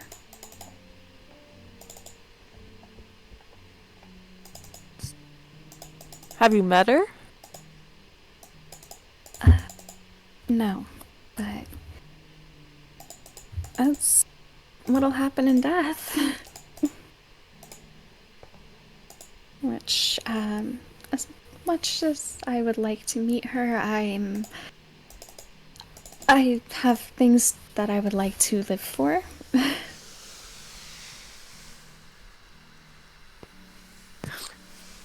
I don't think I believe in such things like that. There's probably nothing on the other side either. And for all I know, I could be stuck in limbo.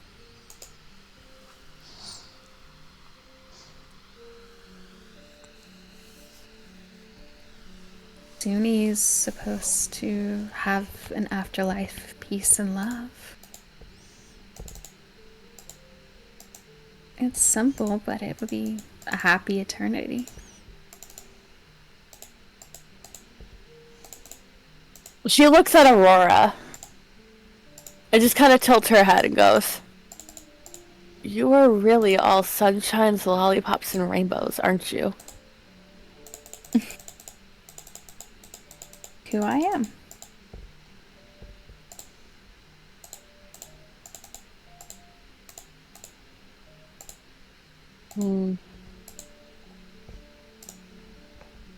It's a bit bright for me.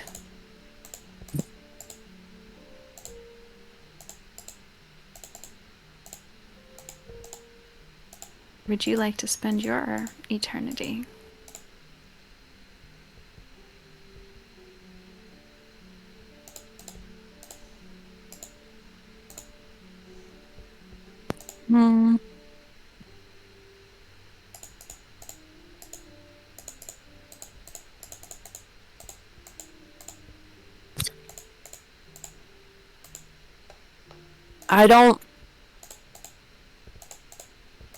I don't think I believe in religion. So I don't necessarily think there's anything waiting for me after I die. And who knows? Because I've already been there once, maybe I was already kicked out. Maybe. I've never died, obviously, so I can't say. But at least come to the temple with me. Talk to my mentor. He's a lot smarter and wiser than I am, and if you think that I'm annoying about baths and cleanliness, well, I learned it from him. I never said that. I was just wondering why. I mean, I like to wash up too, but obviously I never really had the finer luxuries about it. Usually a couple buckets and some soap could go a long way. You see her, like, kind of grimace just a little bit, just, ugh.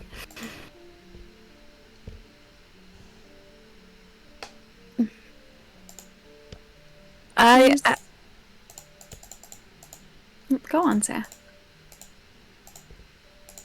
I guess I could try visiting. Maybe I can find Astra there.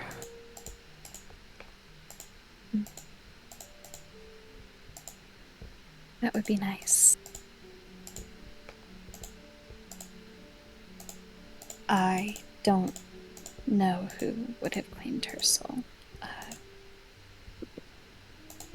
But it would be nice.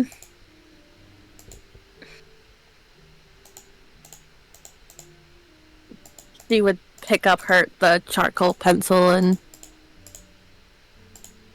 continue swirling on the page she'd been working on.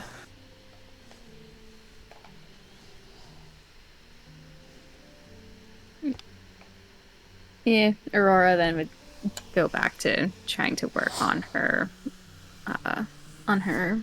portrait.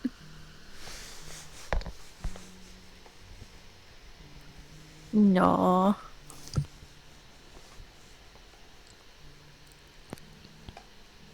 Chat say is making progress. It's slow and steady, but it's happening. Art therapy.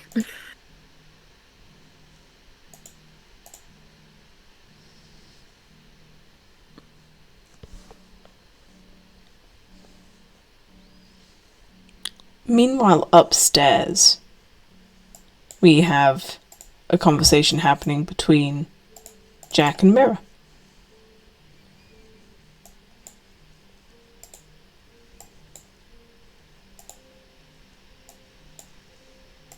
I'm sorry if I overstepped. You didn't overstep. Yeah, but you're our leader. I understand, but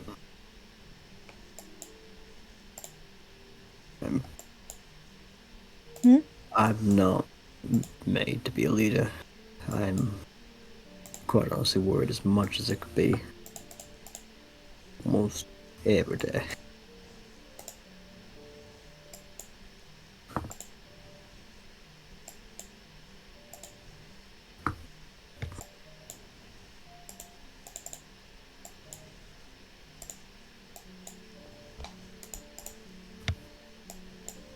Well,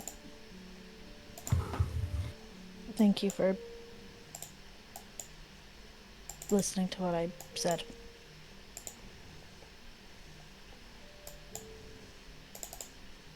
Thank you for speaking up.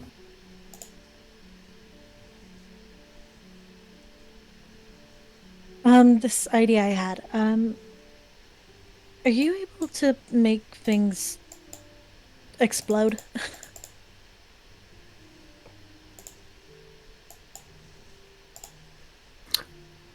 I. What do you mean by that? I mean, I understand the concept of like something exploding, but Like, maybe not like so much as like explode, but like maybe like mist. It was just an idea that came to me when, say, I was on about wanting to go back to the coffin shop with the spawn. I'm I have some holy water on me, and I have the ability to make more. However, in right. order for me to make more, it is costly. As in, like, 25 gold pieces worth of powdered silver costly. That is a lot. And it only makes a vial. That is not a lot. Yeah. But it works. It works against vampires. So my idea was kind of like a holy water hand grenade? A holy water bomb?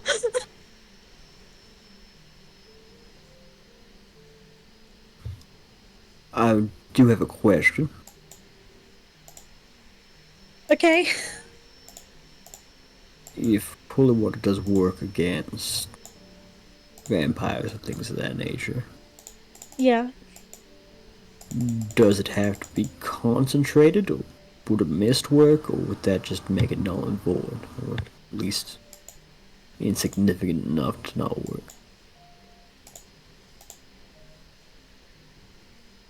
DM, would I know? Nope. I honestly have no idea. It was a thought. I just thought, when. Because, like, steam gets everywhere, and so I was thinking, We can definitely try. yeah, that was the idea. It was just more. Again, the idea kind of being like, if it turns into a mist, they walk through it, gets on their skin, it burns.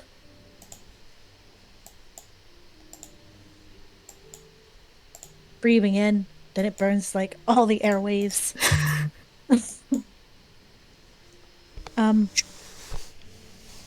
However, if we were gonna do that, we'd have to make sure Saya was far away.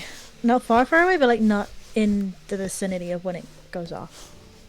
First things we want to find out is if a mist will actually do something.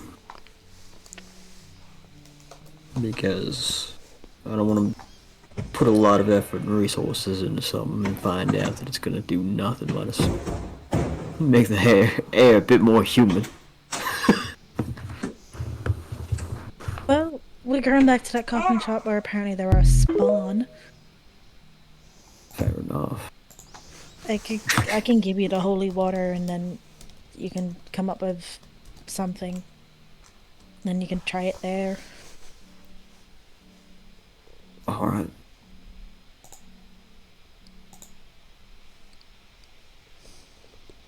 Any chance, do you have any... Well, Azazel has gold, never mind. I'd be able to get some gold off him to get really some parts. I have 1 silver to my name. Oh my... Yeah, so I have 1 silver to my name. I have some holy water, some manacles, some oil, and If- the other twins fire breathing equipment. Talk to Azazel, get at least, 10 gold on you, just in case you need something.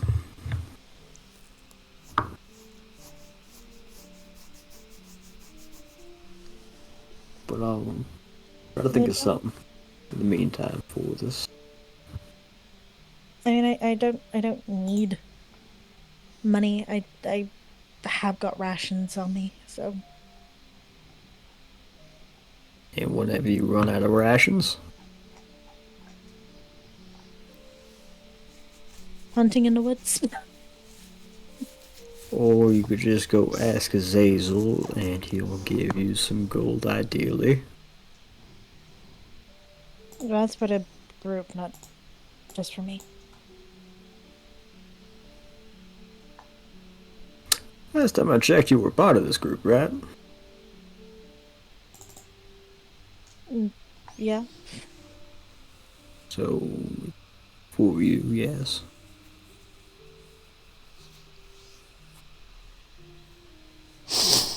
Do you want the holy water now or later?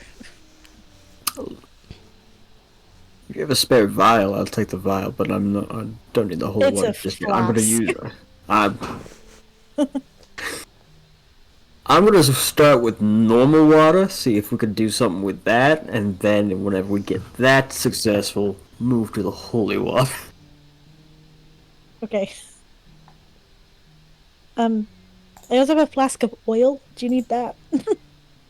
Not need that. Okay.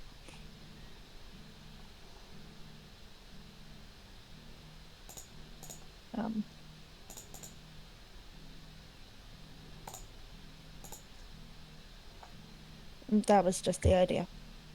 Fair enough.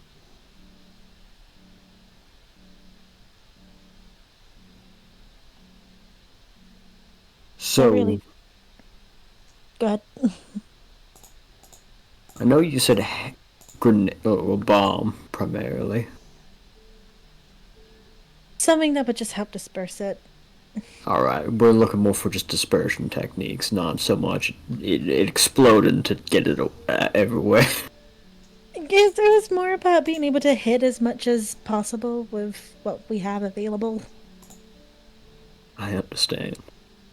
I mean, it seems pretty pointless, kind of just, like, soaking my battle axe in it, so... Alrighty. Think of a few different designs. We'll come up. I'll bring them up to you, and we'll come forward with there. But we first need to figure out how potent the water needs to be, as well as how much it needs. We're gonna need a little bit of holy water to be able to test this, actually. She'll just go over to her pack and pull out the flask of holy water. This is all I have. I will make sure this is used for testing, and pretty much testing only. Do you How do I send it? Send what? Holy water. I have a flask of holy water and I don't know how to send it. Yeah, that's fine. I'll just put a flask in Dusky's inventory, and we'll just do it like that. You just need to Okay. take it out of yours. Okay. Okay, so I've now deleted it. Do. This is if the import is working, because last time it was not working.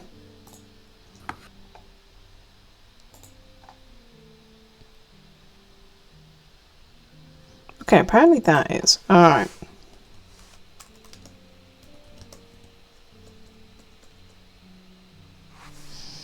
Beautiful, there we go. So that should be coming into your inventory now, Jack. Yep. It should be a flask, not a vial. Yeah, I put it in as a flask. It is a Okay. flask of holy water.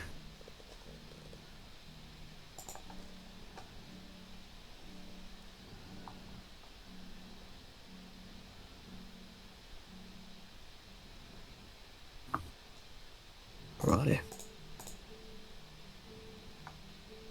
So if we need any more, I can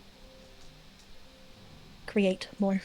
Or we can, ask one of the churches here. We could have some. Fair. That is a fair idea. Let's find a method that works first, and then go forward from there. Okay. If it doesn't work, then we don't need the holy water. Find a method that does work that we like, and we'll need some holy water. Holy hand grenades. No, something I would have thought I could have thought of.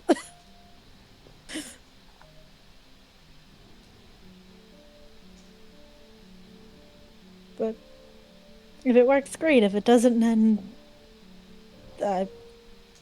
we haven't lost much.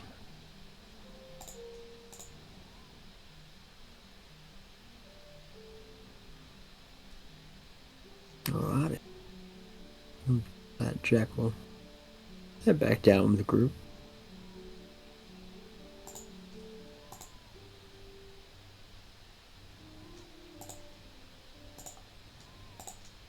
Amira would follow silently.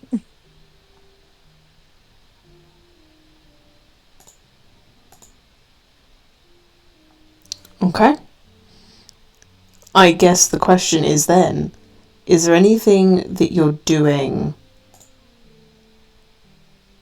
before the evening sets in?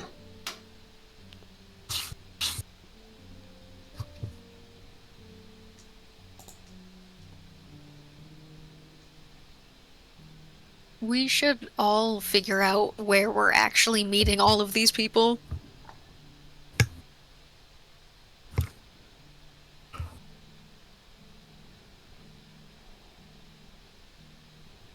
No? Okay. Sure, No, that's fine. I realized I'd muted myself. I was like, yes, that's a good idea. Well, we told them the end, so pretty much the end. Are we meeting? Actually, I think we specifically said one of the rooms upstairs. If I do recall correctly. Or we were gonna buy one of the back rooms or something. I think that was Sunder's idea, wasn't it? Buy a back room. I don't think they have a back room. I don't know.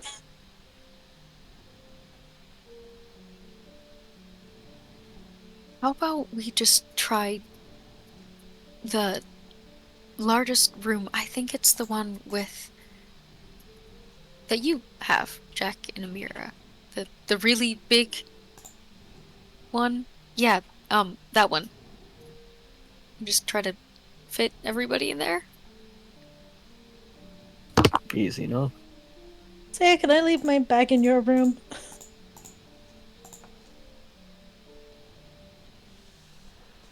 I don't really trust my bag with strangers. Wait, who is that to? Amira asked Saya if she could keep her bag in your room because That's she what I doesn't want her thought. bag around a bunch of strangers.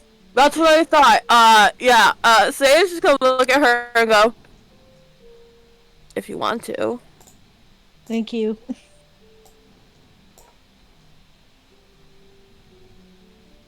You're welcome. I was like, wait, she said Saya, right? Sorry, mine just being like blip.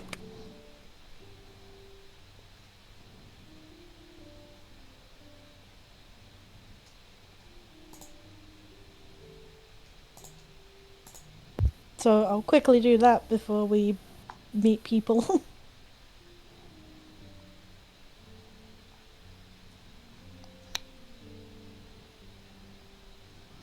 Fair enough.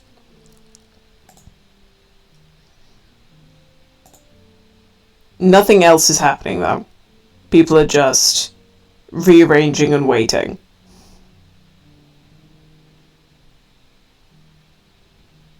We should make it look as, like, inconspicuous as possible. So, like, I don't know, how to do that with, like, having a bunch of people in one room without being, like, weird about it. Because this is Ness talking, not Sonder, but the only way I can think of, like, having so many people in one room is literally, like, an orgy. I don't know how to make this, like... Is there something wrong with that? Anybody has any questions? We just say we had an orgy. Listen. So. Oh my god. Listen. You're gonna destroy people's families. Yeah, literally. So if anybody else has any, like, actually good ideas, please let me know, because I got nothing. Happy birthday! But why couldn't we just do that down in the, you know, regular area of the bar? Like, if you keep coming up with, plausible excuses, I don't know what more you want from me.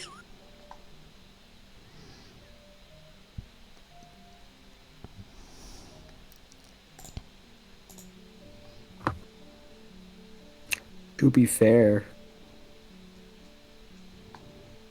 just say we're hiring people to deal with druids up north. Wherever Kresk is.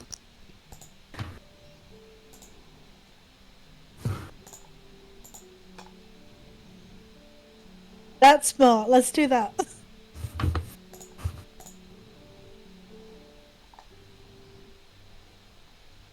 You guys have way better ideas than I do, so... I don't know, the orgy idea, pretty good idea. No, thank you. They won't ask any further questions on that one. Listen, some of us have never even kissed anyone before, thank you very much. And some of us would like to keep it that way.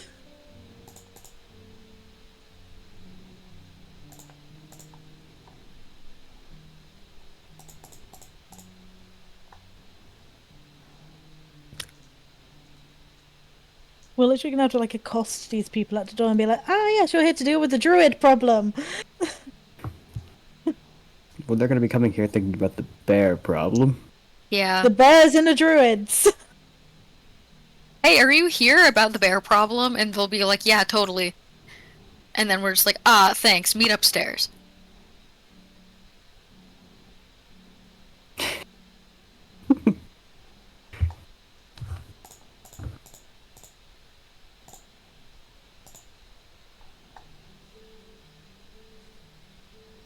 So, just checking to make sure that I've got this correct.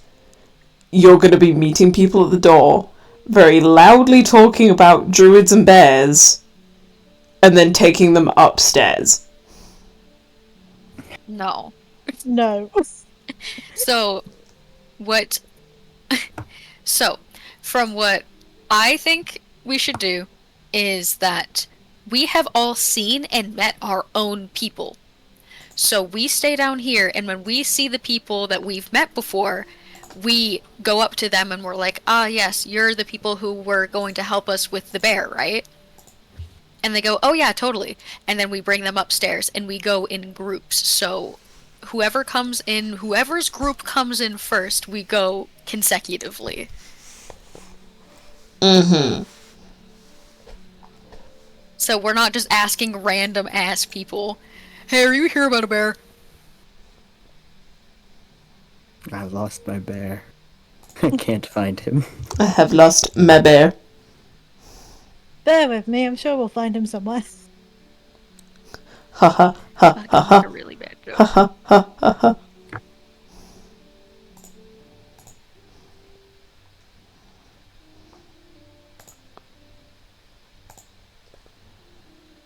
Okay. Go for it. I was just gonna make another bear pun. The beauty of the bear pun. I was gonna say, I hope they're all monks. The way they can all bear arms. Stop. Disgraceful. That was barely a joke. This is how we lose followers. The bear puns? No, that's how we gain followers. Yeah, that's totally how you're gaining people here. Ah, yes, totally.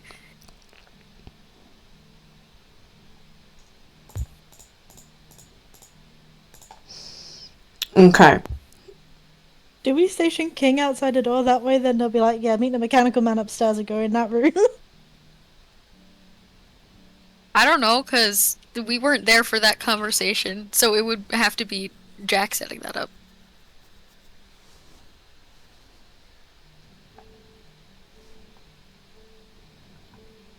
It's easy enough.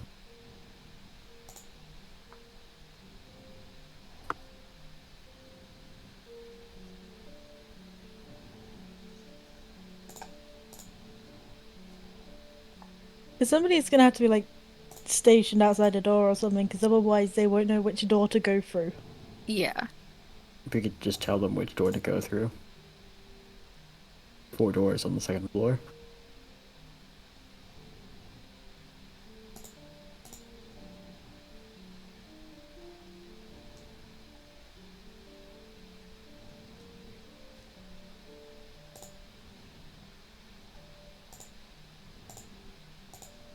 We can also, like lead them up to the correct door. That is too Vicious. difficult.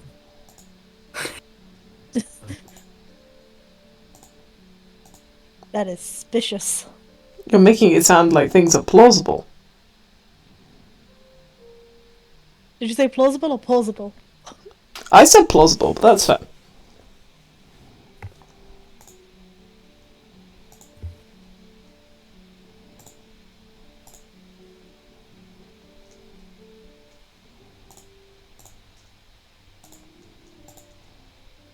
Listen, if you guys don't have any other ideas, that's fine. We'll just tell them the room number.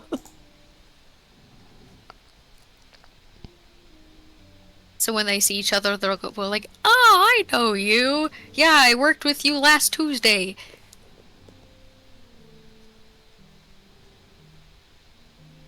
Yeah, pretty much. Yep.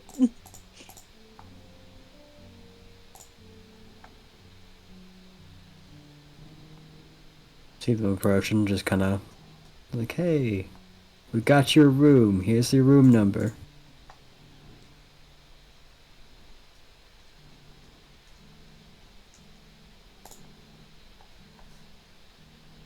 Then after a while, just meet them back up there. I'm like, okay, now this is what's going down, everyone. We should also have somebody, maybe King, like just stay outside to make sure that nobody's trying to listen in.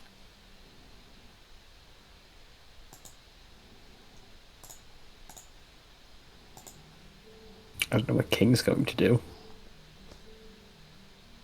He could just, Alert. yeah. Be like, oh, we have way too many people up here. He has to sit outside. And he's just, his command is just to be like, hey, if anybody's trying to listen in, open the door and be like, hey, there's people outside. Help.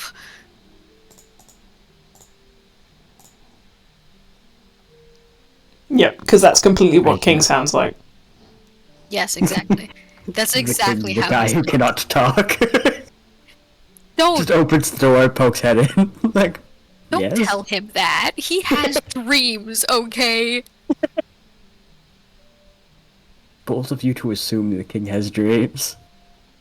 I can dream, Harold. He sleeps. Bold of you to assume that this man has had to do anything.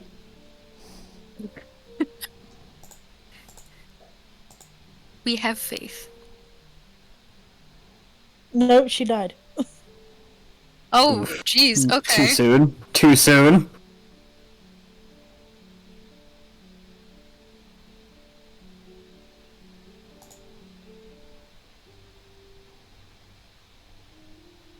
At least they're together with hope. Now we just need, Frost and Pixie Dust to enter the chat.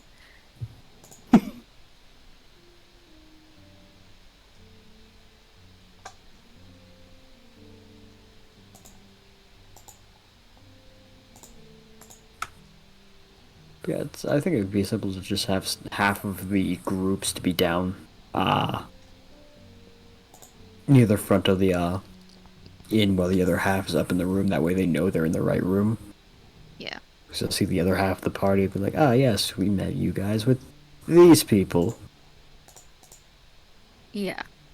Okay. I totally agree.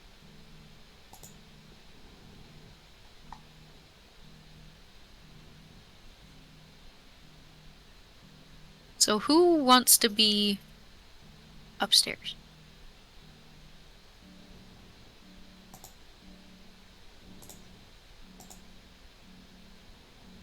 My vote's for Saya's upstairs. They're not the most talkative. I can also go upstairs, because I am also not the most talkative.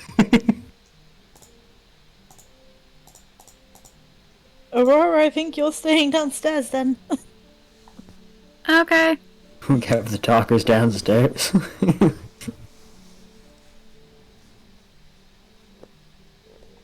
So it's Jack, Aurora, and Azazel downstairs. Mhm. And me and Saya upstairs. Is Irina also gonna be there? Don't see why Is- not. They'll either be upstairs. Yeah, I don't see why would they would they would dip. Words. Words. I don't see why they would. I don't see why they would need to be downstairs. So yeah, then Irina can party with us for a bit.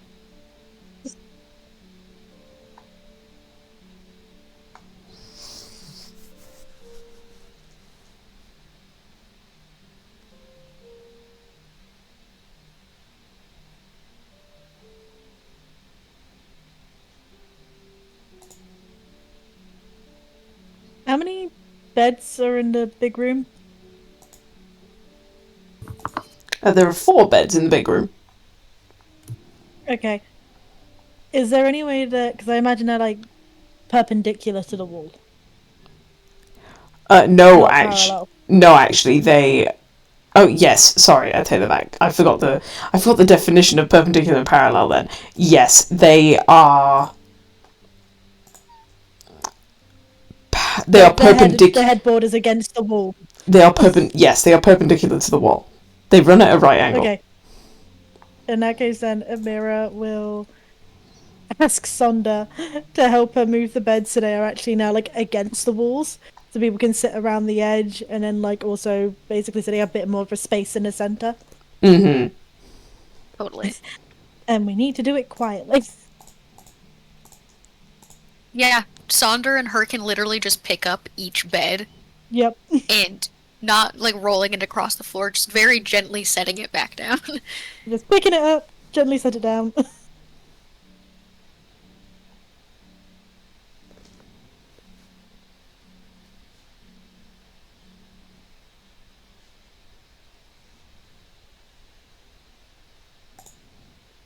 Alright then, easy enough, done. So, you wait in anticipation.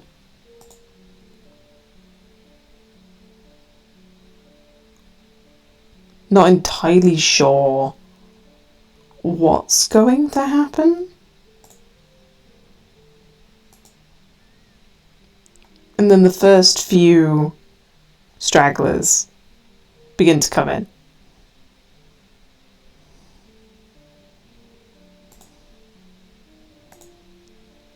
There's 1, 2.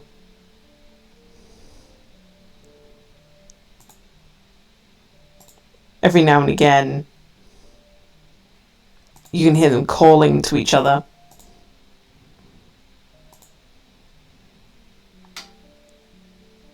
And then more begin to come, and more. Originally in groups of 1 or 2, you then start to have clumps arriving. 3s, 4s. It seems that word has spread about your bear problem. And while it's not so busy that you can't see every face and you can't count every head, what your original estimates of 10, maybe 15 if you're lucky, is now closer to 20, 25. Oh, damn. Alright. Because some of you rolled some very good rolls.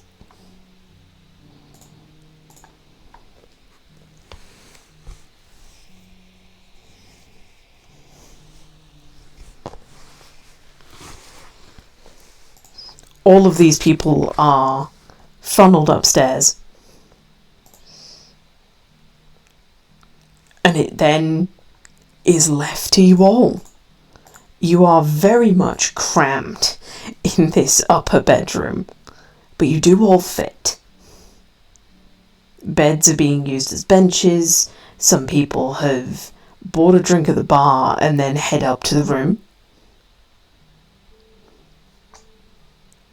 And now, people are just looking around the room, waiting for someone to start talking.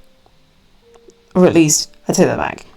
There are people that are talking, but they're not talking about the elephant in the room. Why they're all there. Why they've come to discuss what's happening. Jack is gonna walk up to Aurora.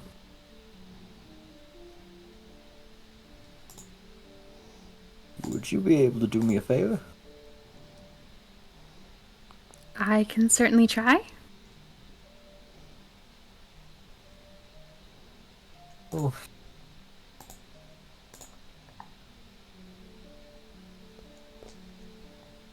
You've been a beacon of sunshine. Still are a beacon of sunshine.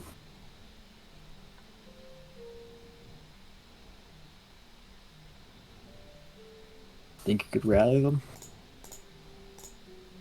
Let them know what's going on?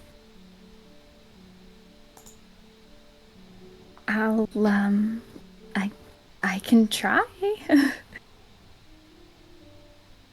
I'm better at parties, but I can try. Better about it like a pregame to a party. People definitely celebrate more than we're done.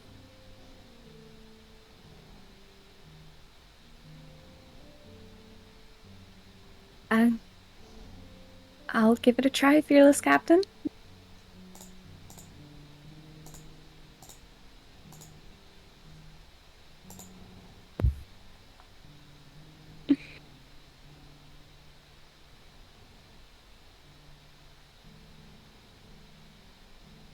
So I guess now she gets to deal with public speaking. Mm-hmm. Jack You just got didn't. this. Jack just didn't want to public speak. No. Can we aid her or not? Depends on how you're aiding. Making her look more authoritative? Yeah, but I'm not on about the vagueness. I'm on about how are you helping. So let Aurora speak, and then if you do something that's worthy of helping, we'll go from there. Okay.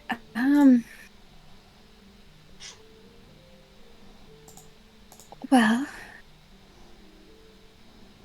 I don't see a reason for trying to beat around the bush as to why we're all here.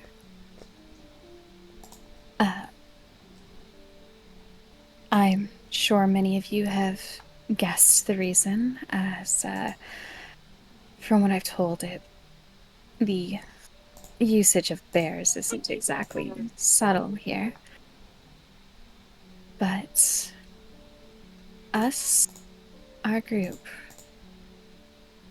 we want to help the burgomaster, help him get his position back, and help to make things better here in this place.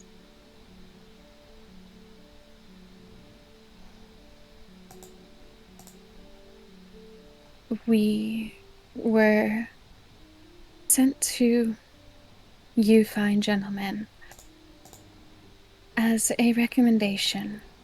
Those who were loyal and those more likely to take up arms in defense of not only the burgomaster but for Vallaki as well.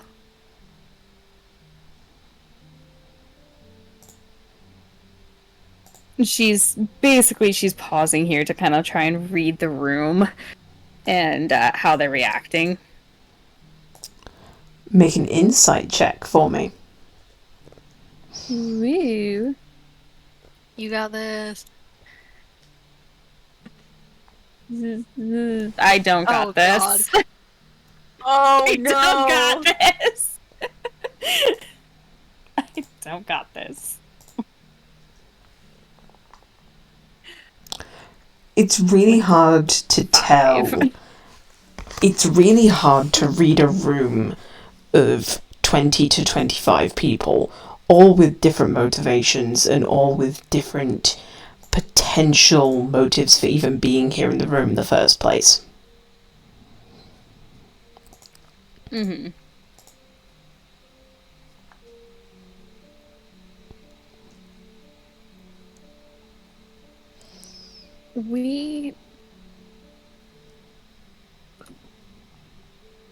We came here just before the Festival of the Blazing Sun, and we saw the way that life was managed here.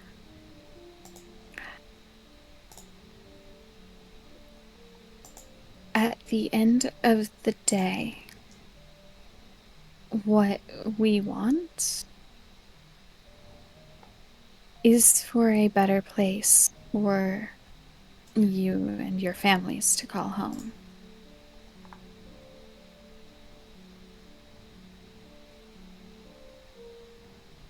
And that's what's leading us to want to help the burgomaster.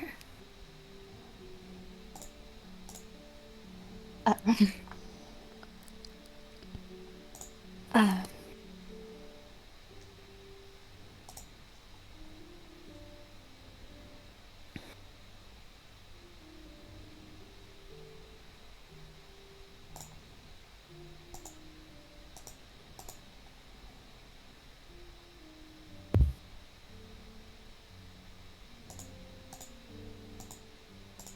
what say those here? Before I continue, How many of you are willing to help?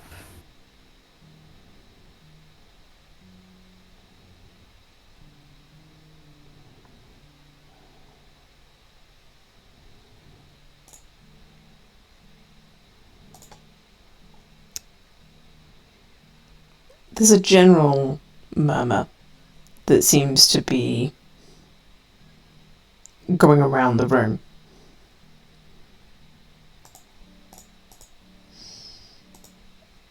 It seems that people are discussing amongst themselves what they're going to do. Not entirely sure. There's a mixture.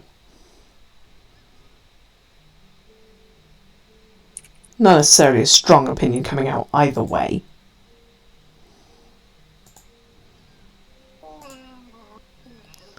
But there is one gentleman that you recognise.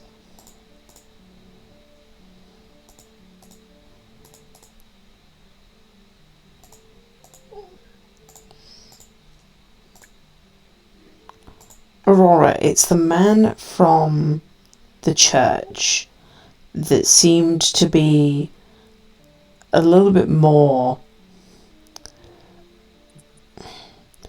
clued in, is probably the best way of putting it. Mm-hmm. But essentially he seemed to be more aware of what was going on and more aware of, well, one, the potential dangers of you speaking out.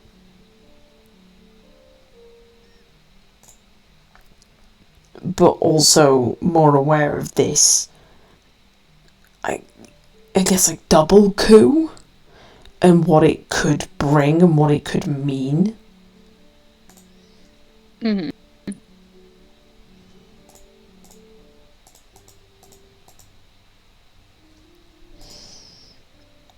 And he doesn't stand up, but he does look to all of you as a group. And just looks to you all. You're wanting us to take up arms again for the sake of our fallen lord.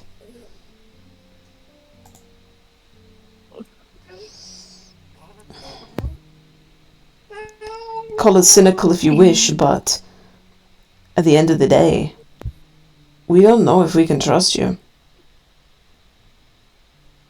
You've called us all here.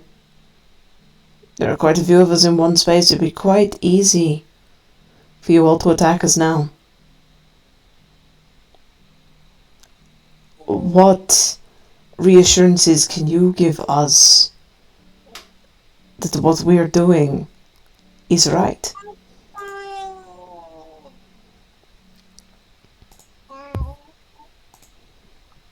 Could you honestly say with Lady Watcher in charge that your lives would be any better? That your children's lives would be any better?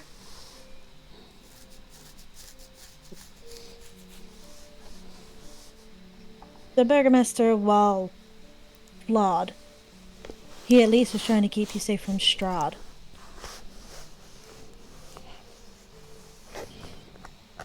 Can the Lady Watcher do that?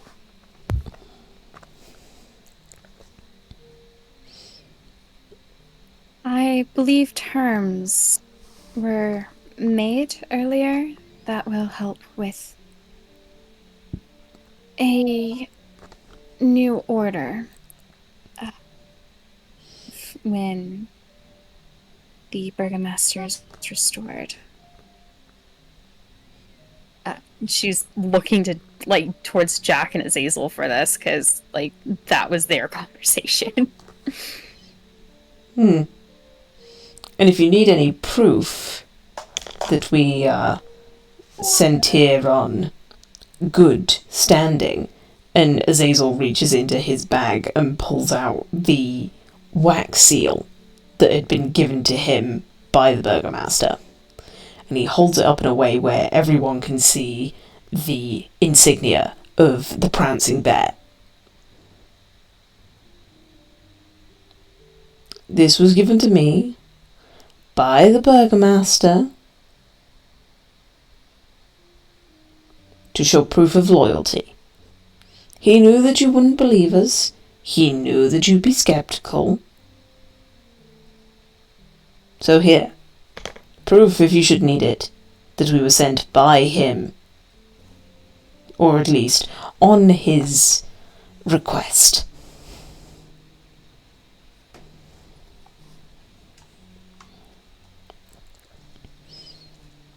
Aurora, please make me a persuasion check. You do have advantage because of the input of your fellow teammates. Yay.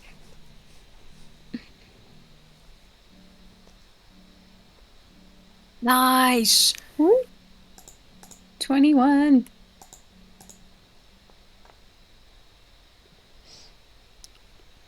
Okay.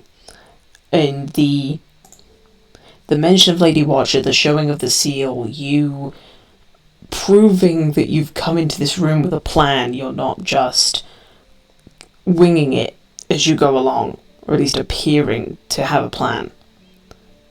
All of the men in the room stiffen up, turn to you, and for the first time all night, they begin to show at least a hint of that well-trained garrison mindset. Straight backs, good posture. The little bit of that soldier or that guard is trickling back in, almost in reflex.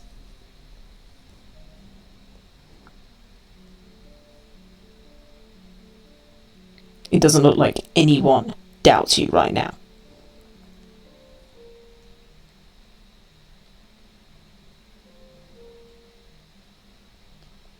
Someone from the back mutters. So what are our orders?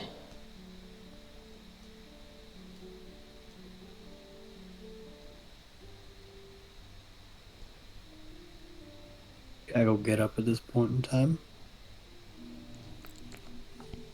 I see this is gonna be these 2 nights of operation. I'm not sure if you're all armed or ready to go tonight. We're gonna have 1 night reconnaissance. We have some members who can get into the Lady Watcher's house. Just figure out what's going on there. Figure out how many people we're going against. We already know there's about 10 guards minimum in the Burgomaster's house. So we're going to be splitting up into 2 teams. After the first night of reconnaissance, we're going to have 2 teams set up for each location.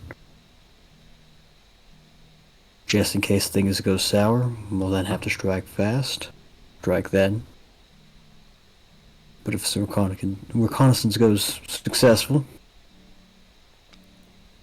we'll reconvene, make a more sure plan to be able to strike both locations. DA, alright.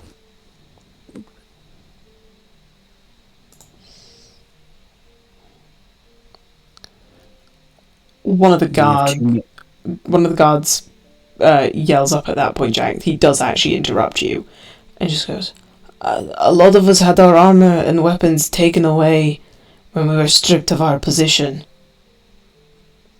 We are very much out of equipment in that case. Do you know how much your armor and sword costs?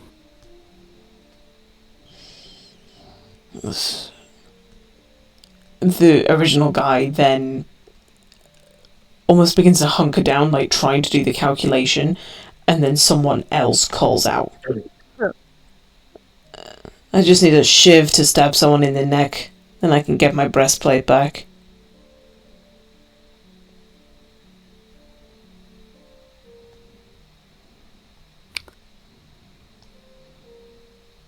Well,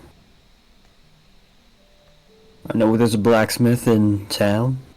We have an assortment of gold.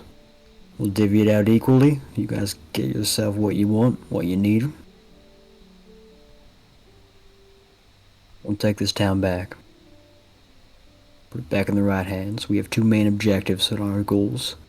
First and foremost, make sure the burgomaster is safe, protected.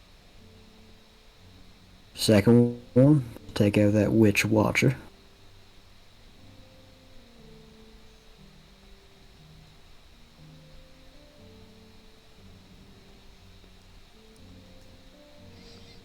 You see a couple of guardsmen, like maybe 4 or 5, whispering to each other.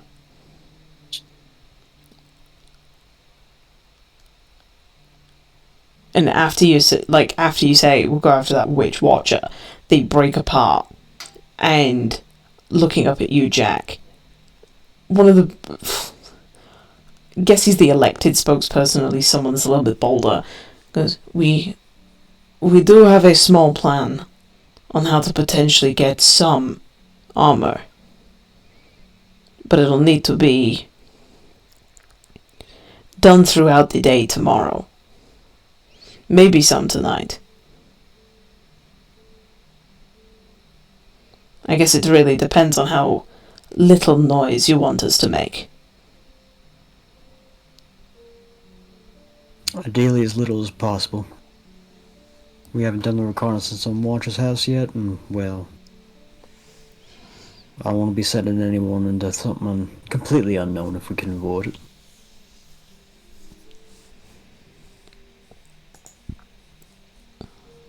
What do you need? Oh, we need nothing. It was just timings. Fair enough. But if you don't want us to do anything tonight, we can wait till tomorrow.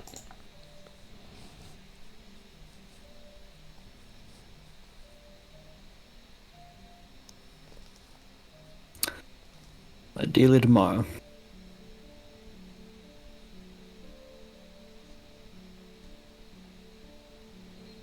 They all We'll do nod, and listening to you, they see the importance of this reconnaissance. They back off, at least for now.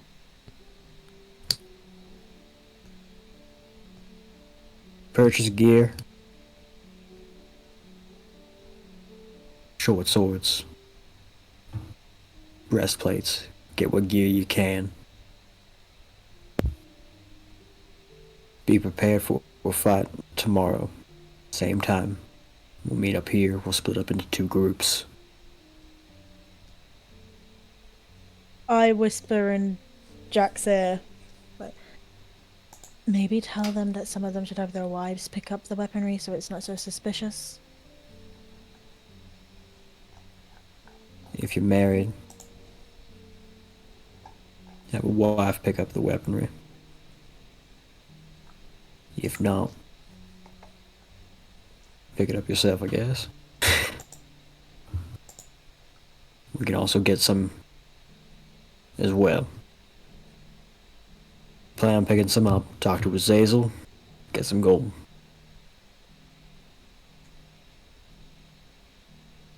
And he's gonna motion to Azazel so they know who he is. Mm. And he just does like a little finger wave. Just like a cooey.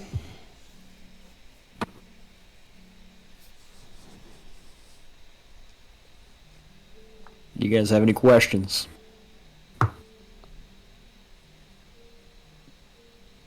Amira whispers in Jack's ear again.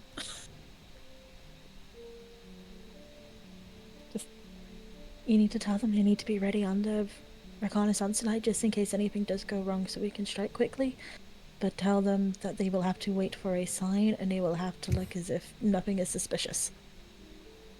And then if it goes wrong, great, they're in place. If it goes right, then they just go home.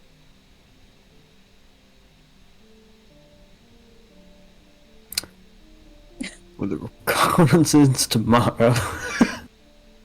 Well, we do want you guys to be geared and ready. Try to look inconspicuous. Kind of like you're just walking around town whenever we're doing that. Try to wear your armor underneath like a jacket or something if you got one.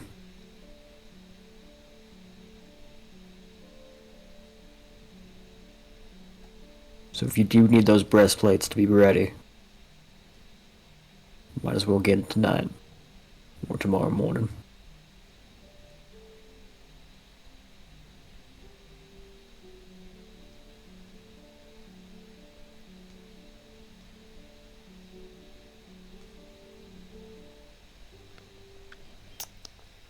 They all seem to take that.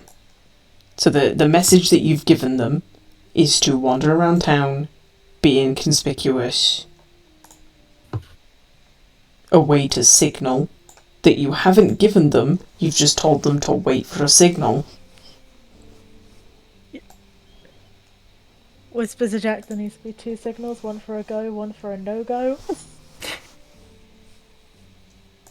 Well, I told them all that reconnaissance is going to happen tomorrow night. Because they don't have gear right now, so go out and get gear. Tomorrow night we're going to meet back here, split up into 2 groups. At that point in time, I figured we'd give them the signal then. Because I don't have a signal Oh, yet. right, okay. That's fair. But yeah, they all nod, begin to stand up, brushing off trousers, redoing up boots. Maybe go to a blacksmith that you will trust before going to questionable blacksmiths.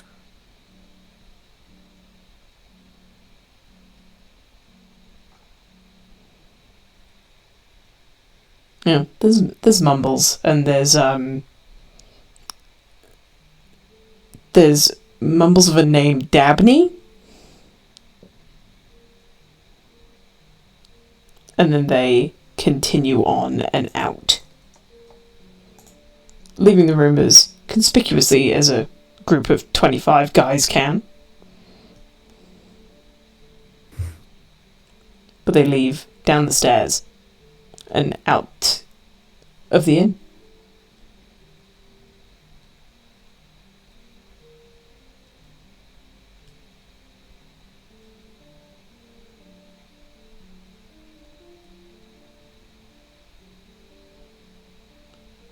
Well, I think that went absolutely amazing.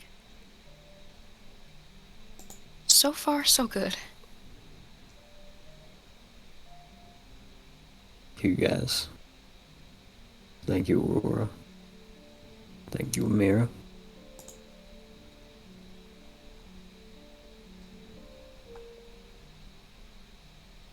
Glad to help.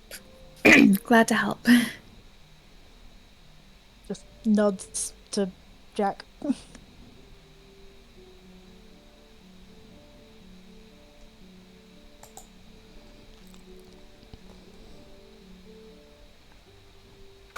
So, all those guys are gonna come here tomorrow night in all their gear and wait on a signal? I'm thinking... Yeah. Well, they all come here tomorrow night, then in the groups head over to the sections, try to look inconspicuous, await a signal or a no-go signal. Sonda, this is going to be primarily up to you if we're going to be attacking tomorrow night. And, even if you don't fuck it up, if you only see 10 or less people, we're easily going to have 12 guards plus us each.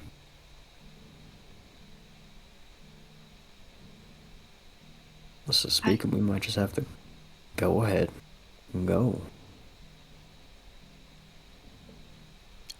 If there's little to no interference, if there's barely anybody there, and say just the nighttime staff and 1 or 2 guards, I will definitely let you know. And that, I would agree, would be the best time to strike. Nobody would be expecting it. I obviously won't know much about the Burgermaster's house, but assumably they have a rotation going on of guards, and mostly at the same points of interest that we saw before. I think we'll be okay.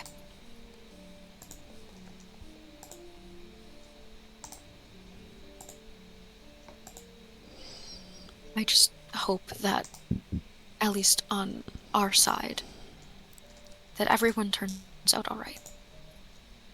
Even if it's a couple injuries, Please, Injuries please, we can heal. please look after each other.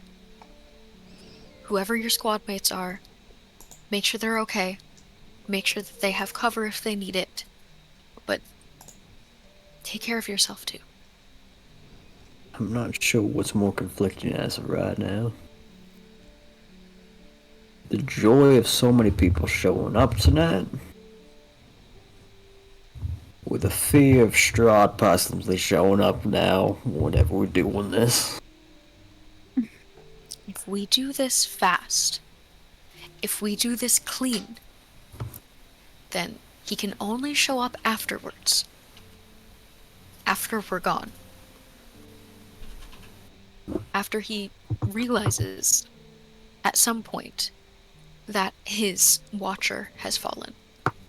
And hopefully by then, we won't be here. Hopefully by then we'll be crashed. I'm shocked I said it too. I don't want to spoil the celebration, but I think you should look outside. As Irina has just kind of propped herself up at one of the windows. There's fucking ravens out now. Jack's gonna go take a look. Mm-hmm. There's only two windows that point in the direction that Irina is looking, and they're realistically only thin enough for one person to look at. So you can take it in turns, you can alternate, that's fine. But Irina gestures to a street corner opposite the tavern's little courtyard, and you recognize the man stood in the corner. It's the same man that followed you when you first went to the coffin shop, and then the man that invited you to Lady Watcher's for dinner. He's stood on the courtyard corner, watching as these guards So move we've away. already been found out.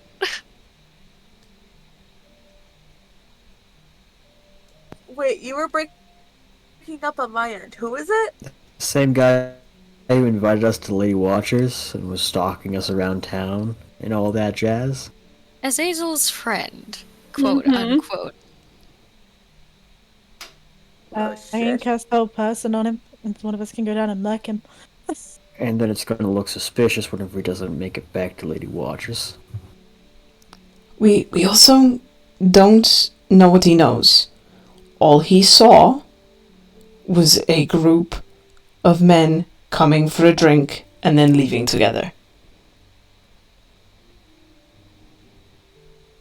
Is he seeking out any of the people, or is he just watching? Make a perception check. Oh boy,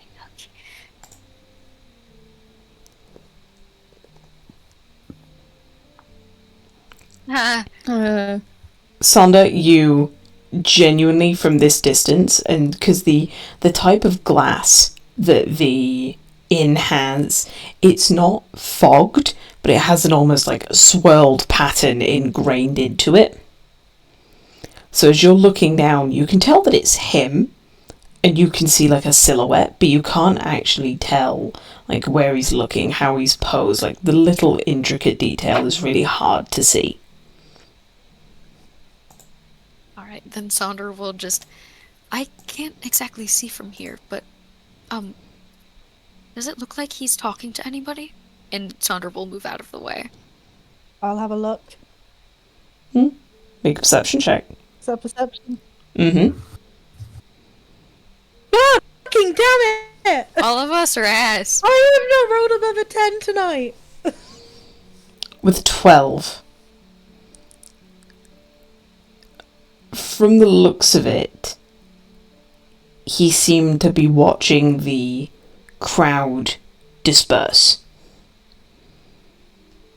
But now that You the seem to crowd... be watching what, sorry? The crowd disperse.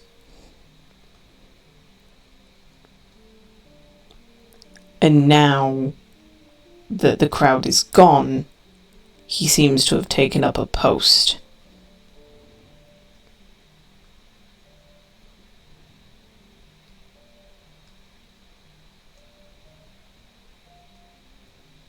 Great, he looks like he's there for a while. Well, nobody else is coming back tonight, but we need to make sure. I guess, I think tomorrow yeah. everybody stays here, except you, who are going to be flying out of here as a fly. Yep. And if we have to, if he doesn't move, he stays put, we can't jeopardize Danica or any of the other men here that came here tonight. If he doesn't move, we're going to have to strike tomorrow.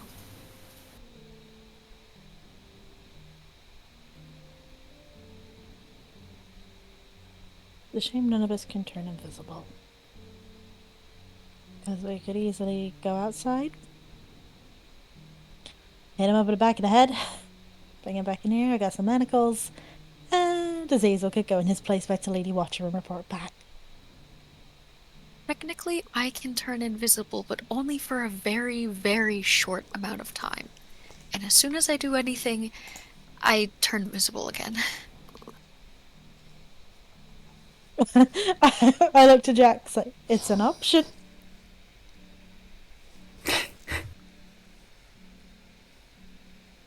It is fair.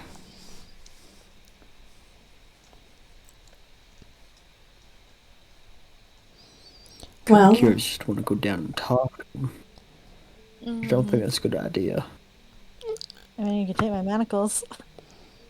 I don't think it's a good idea to show any type of interest currently. Maybe we should stop staring out the window at him then. Yeah. I've moved. I don't know what you guys are talking about. well, no matter what you all plan, I'm going to bed. I'm staying away from the window.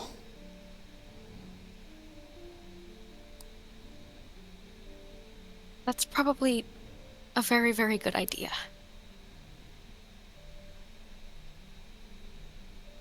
Promise that you'll stay safe tomorrow? Well, tomorrow I'm staying in my room. Apparently, showing my face has become an even worse idea. Sandra will just give her a little bit of a sad smile. It won't be forever. I know. But for now, while we're being watched, I don't mind laying low.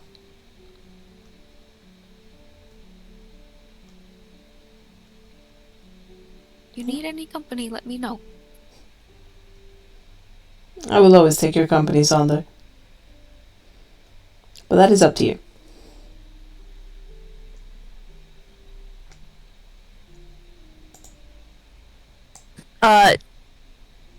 Saya looks over at Sonder and says, I should be okay to sleep alone tonight. So you can go with Irina or wherever you want to go. He kind of just like blinks a little bit at that. I mean, I just meant maybe for a game of cards or a cup of tea. I don't intend on His face just steadily starts getting redder as he talks. Just, I didn't intend on sharing a room. I don't, thank you though.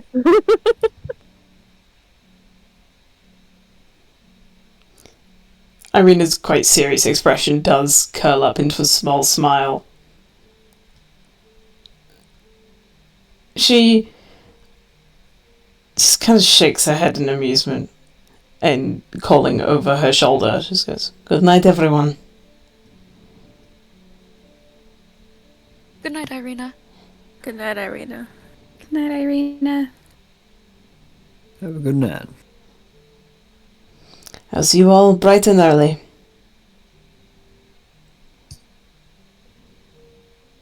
As the morning sun shines.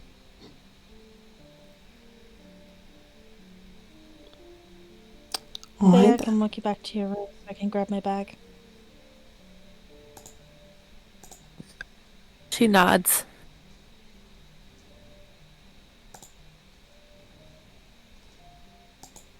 You doing okay?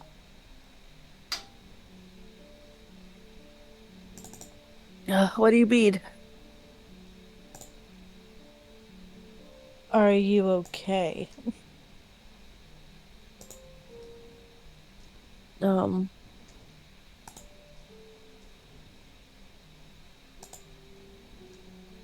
I mean, I haven't ruled it out yet, but I'm trying to be.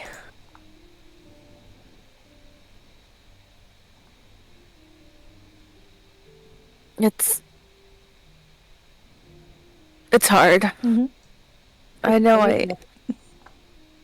I act like I'm the only one that's ever suffered, and I know that's not true, but I really just don't know how to deal with it all. Usually just move your head up and your feet moving forward.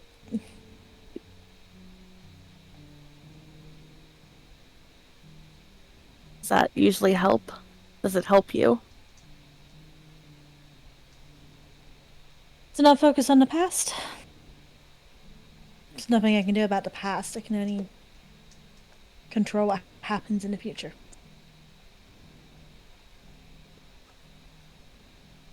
So yeah, keep your head forward and keep walking. I'll keep that in mind. It would be nice not to be chained up by memories and guilt and the past anymore. We can't do anything about the past.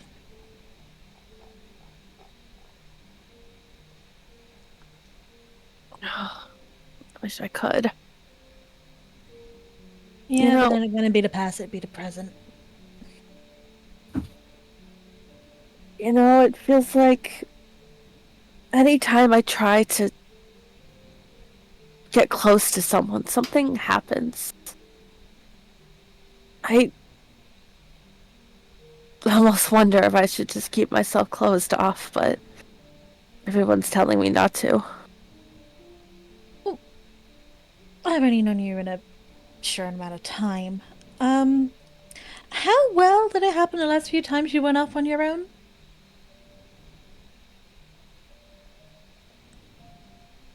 Mm, There's safety in numbers here.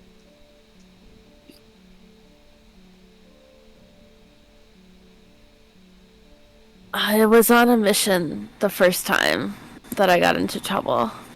Oh. I was looking to bring back my companion, my traveling companion, Caleb, but we burned the body and I forgot about that, so there was no hope for him. And I thought maybe if I learned a certain spell to get in contact with the place I came from, but that's pushing it because I don't even know that's the same time zone explain. I don't know. But I was really focused on trying to get that done, so it's nothing. Yes, I was probably mentally unstable like I still am now, but it's... Ooh, yeah, I'm not gonna broach that subject. Yeah, you don't... No, I I'm not don't... gonna broach that subject purely because that is not a subject I should be talking on. Considering I, too, am not exactly mentally all there. I don't mean to yell at you either, Amira. It comes off wrong. Fine. I'd honestly rather to be yelled at than other things, so.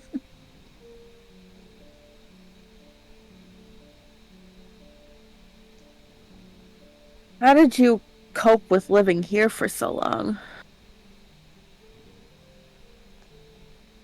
Well, I was.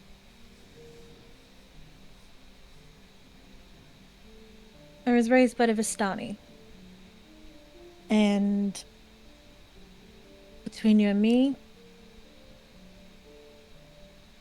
being with the Vistani camp provides you a little bit of cover from Strahd.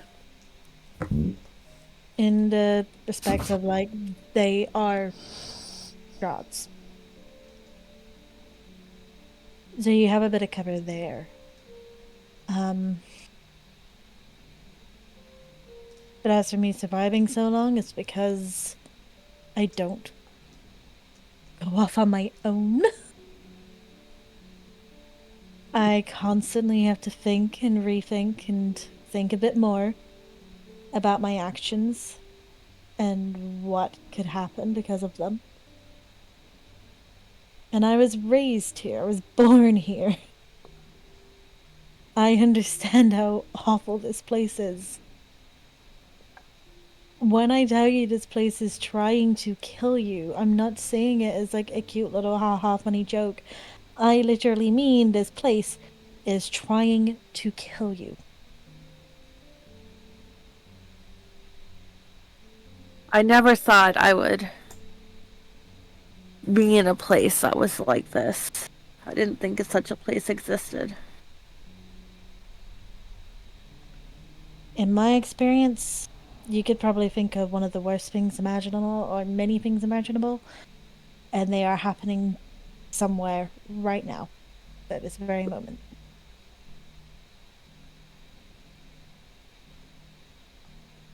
The world is not always kind. And I in a know. place like this, kindness is a rarity.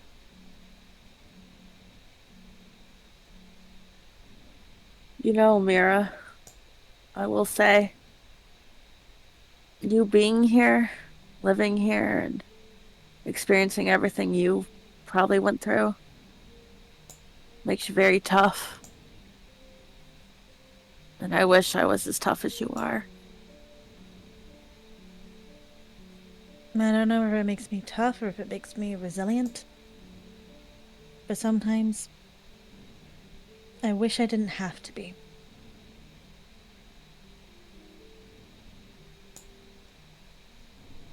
Sometimes all I want to be is kind. And have fun and be a kid because I'm 15. I shouldn't Yeah. constantly have to look over my shoulder and be worried about whether or not my life is in jeopardy all the time. But I do. Believe it or not, considered in elf years, I'm still a child as well. Even though I'm in my 80s.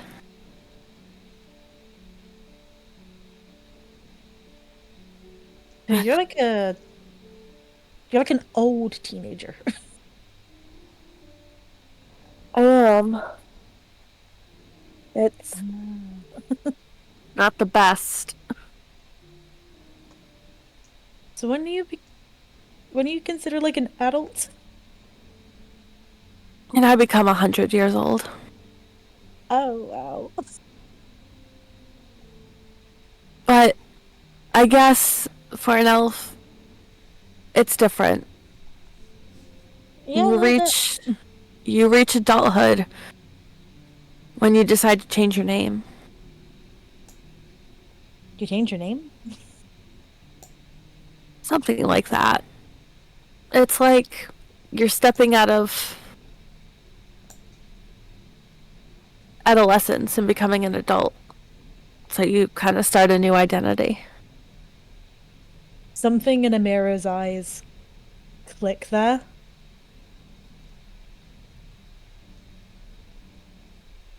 I get that.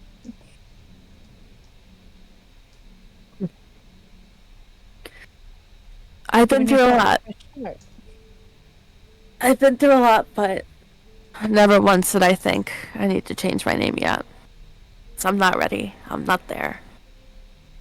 And maybe I never will be. Well, actually, maybe if I ever get out of here and heal, I might then. Aurora was talking about me going to her temple with her, but I don't really know if that's the place for me to go either. At this point, I don't think there's anywhere I belong in the world anymore, so.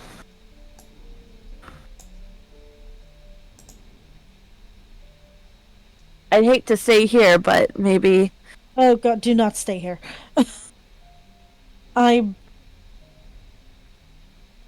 I'm planning on leaving as soon as I can.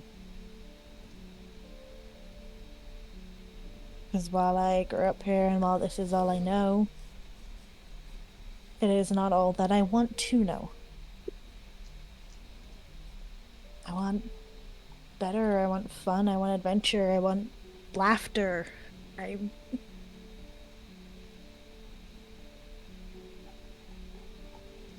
don't want to have to be in this constant state of anxiety. I understand that. Truly.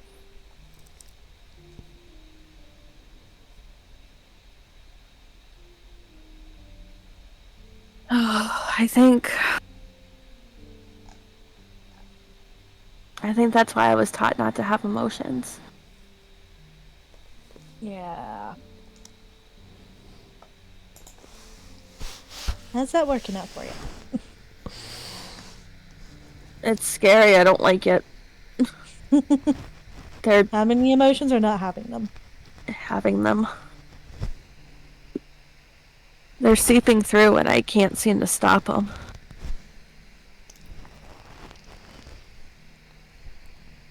Maybe you're supposed to have them then. I assume you've probably been told, like, emotions cloud judgment. But you maybe not think that it's our emotions that actually tell us what is right and what is wrong? Like your gut feeling?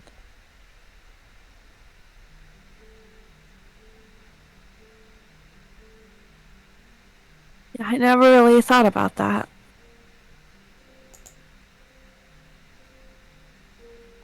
It would be nice to not feel like ripping myself to shreds every time an emotion came over me.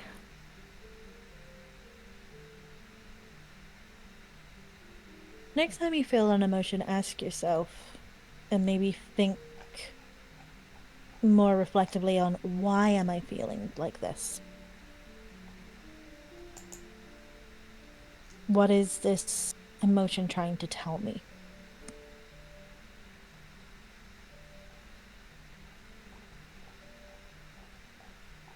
It's supposed to be a normal thing, isn't it?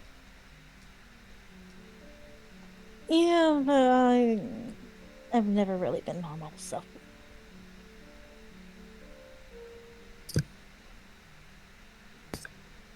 Oh, no. I'm far from normal now. No Mercy sounds boring. It sounds great all the same.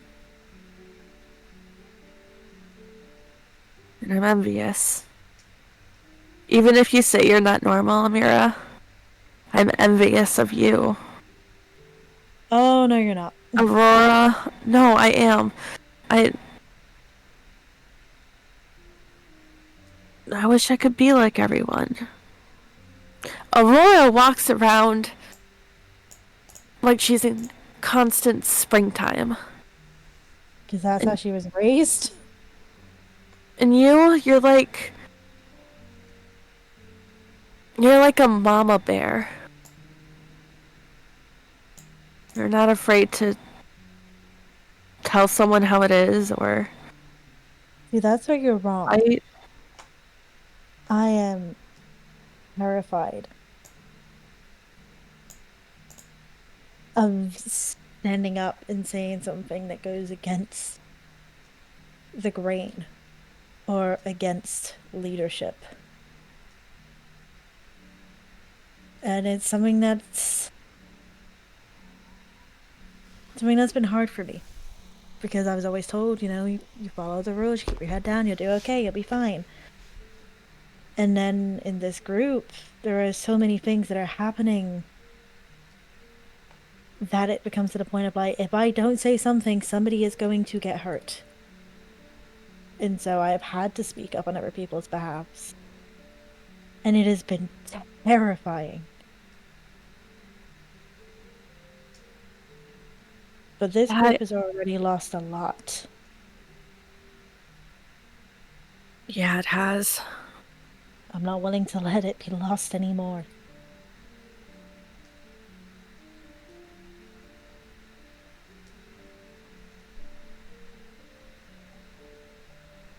I was sent here because I was supposed to help you guys.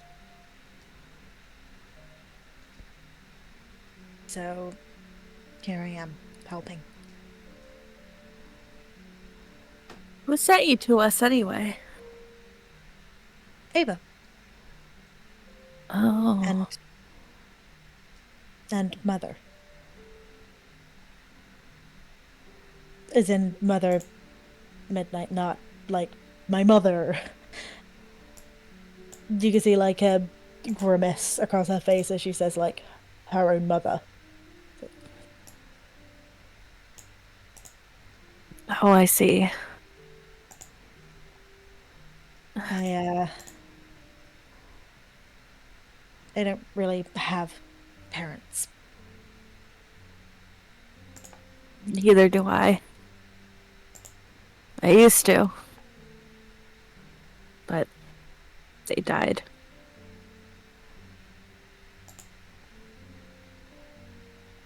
So, you and I are orphans. Yes and no. I should probably make myself clear. My parents are dead to me. But they are still very much alive. Oh, that's a little different then, huh? But you must have your reasons. And maybe one day I'll tell you.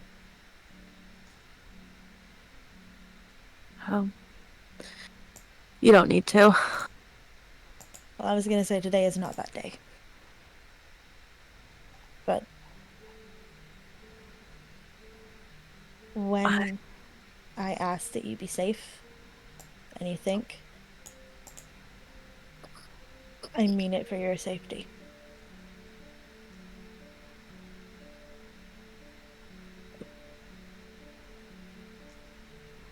I know. I'm definitely trying. I've been independent, did whatever I wanted for so long, and not used to working with a group, and although some part of me trusts everyone, well, everyone except one, but the part of me also doesn't. And I'm at constant war with myself because of that. Maybe you don't need to trust.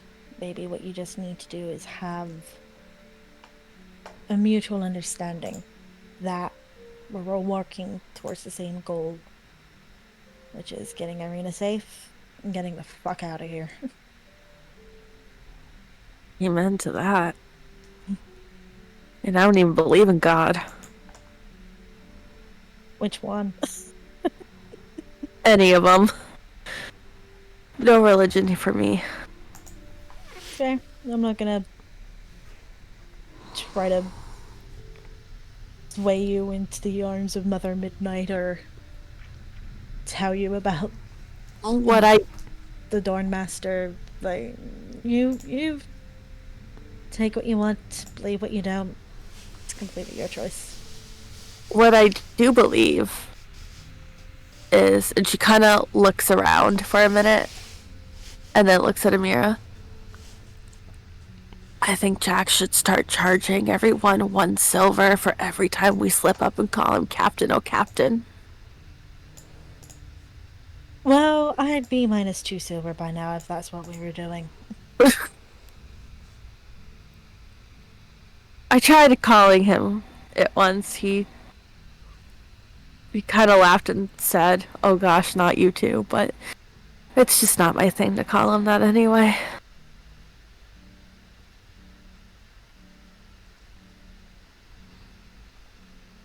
She sighs and they get to the room.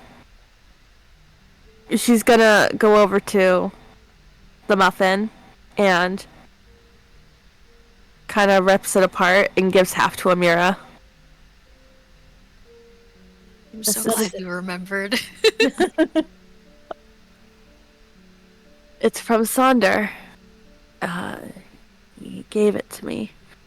And it's like a plant. It grows back. I've never seen anything like it. It actually tastes really good too, but Yeah, it doesn't answer my question. What is it? And she like squeezes it. it's a muffin, I think.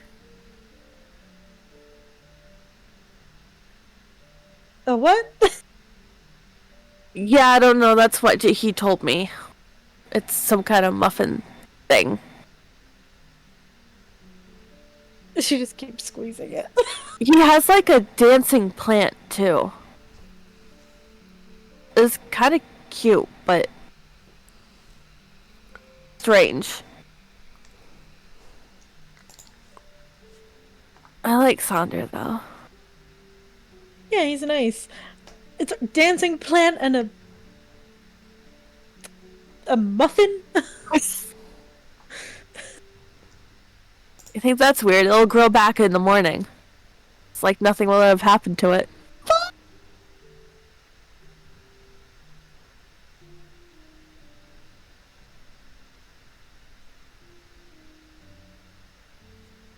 She'll like rip a bit off the muffin and put it in her mouth hesitantly. Like, just like chew it. He looks really confused. I'll chew off some of hers too. It's good, right? Yeah, it's not bad. I mean, my taste has changed, but it's okay. I've never had anything like it. Neither have I. But I like it. But it just kind of sits here. If you don't want to be alone tonight, you can join Jack and I in the big room.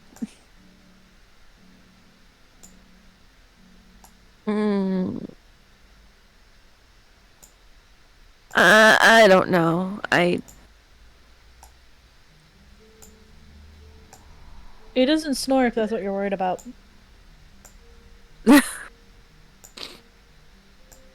And King doesn't make a noise either. What do you do? I sleep. There might be too many people in there. Remember, I'm the last to go to sleep, but the first to rise. Way before any of you. And above us, there are 4 beds in there. It's okay. I have Sonder if he chooses to stay tonight or not. I told him he could go with Irina, but he may not. But he may.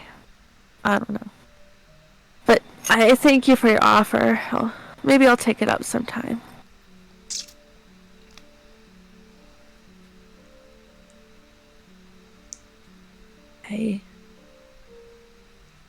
I wouldn't want to get in the way of anyone or anything. She looks really confused. You wouldn't get in the way, it's a really big room.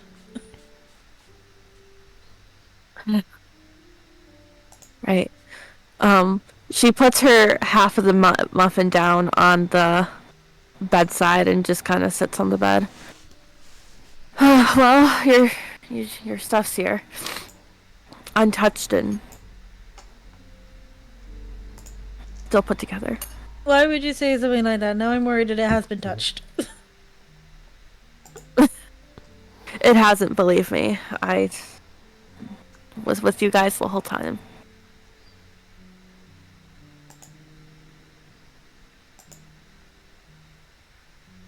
Okay. Well, if you're set, I'm gonna go back to the big room. Good night, Amira. Good night, Saya. Unexposed is my user. Turnover gullible.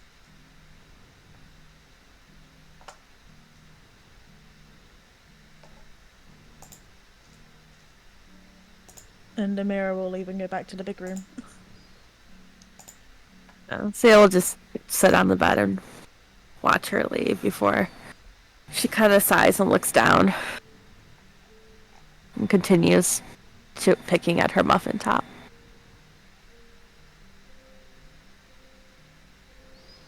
Alright. Sonder will definitely come back into the room once everybody's settled down. He probably was just giving Jack like a million hugs as you guys were talking. Just being like, I promise I won't fuck this up, I promise. Sonder, I know you're not gonna fuck this up.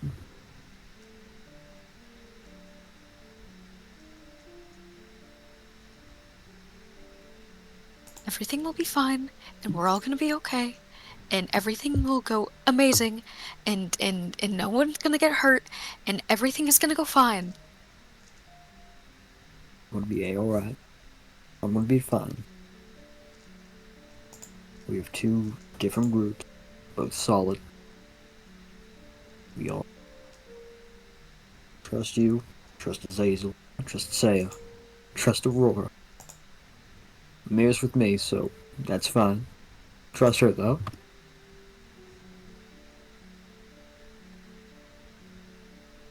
I trust all of you with my life. I know that might be interesting, but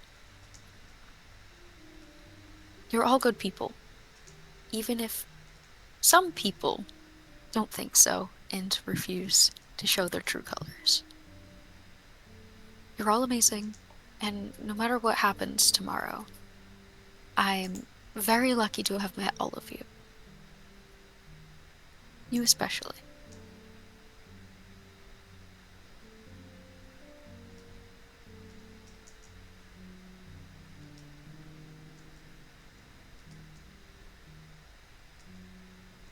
You need to get some rest.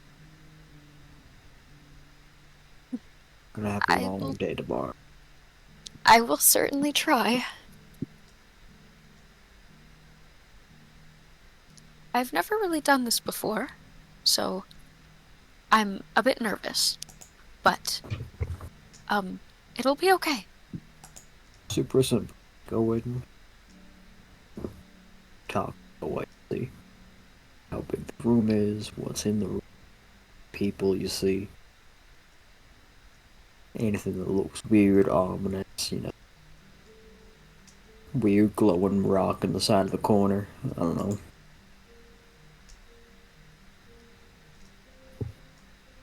Things like that. I will recall anything and everything without taking too long.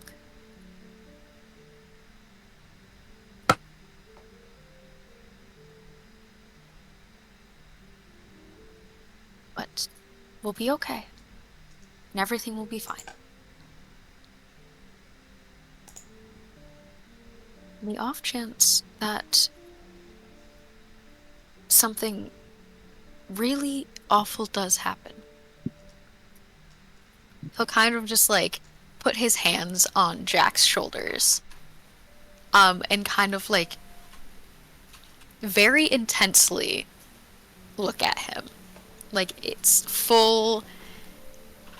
I don't want to say mask off because Saunders always very like open with his emotions, but it's very sincere and very like from the heart. You and Queenie are the bestest friends that anyone could ever ask for. And I'm incredibly proud to call you my family. No matter what happens, just know that I love you, okay?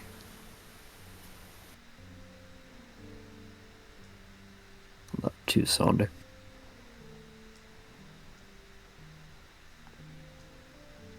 Getting all sappy on me. He gives Jack, like, a little bit of a shy smile. Call it, a bit of a... How would you say? A safety precaution?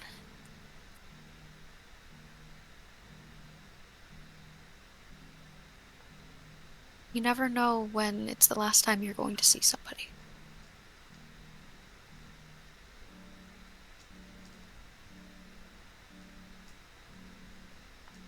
I didn't stay here to make you all sad or get super, sappy on you.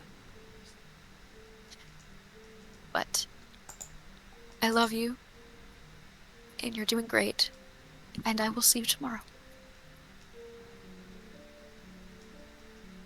See you tomorrow, Sonder.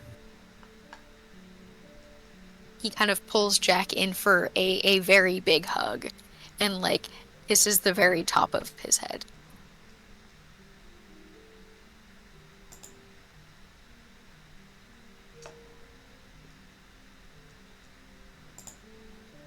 Yeah, he'll go back to the room with Saya and smile, seeing that she's eating the muffin that he gave her.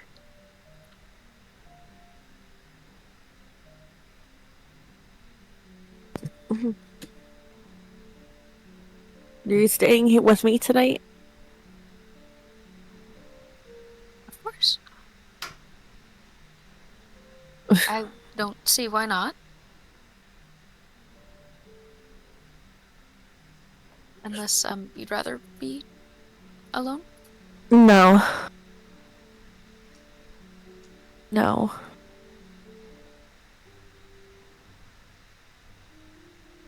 Even if I wanted to be, that wouldn't happen. They kind of lurk around me anyway. He just gives her a little bit of a like questioning look, but he doesn't like ask any questions.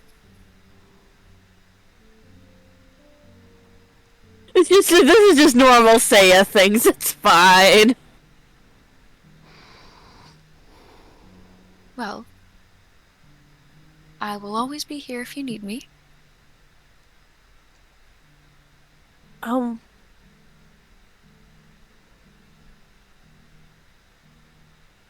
Would you mind if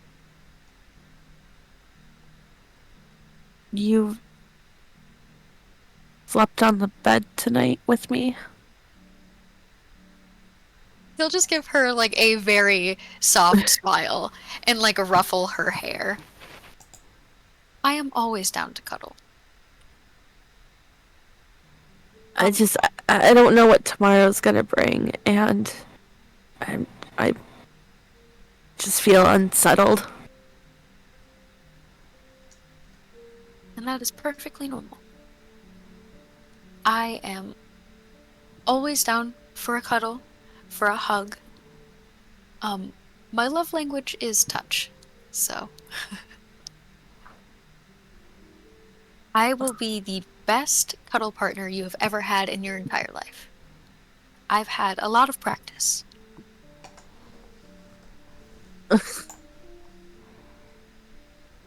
I used to cuddle with Queenie every single night before we went to bed. I miss her. Sonder kind of nods, with a bit of a sad smile. I miss her too. I think about her a lot. Talk to her sometimes before I go to sleep and hope that she hears me. I hope that we're making her proud. I really regret fighting with her on that last day. I know tensions were high, emotions were playing, and I wish I could go back.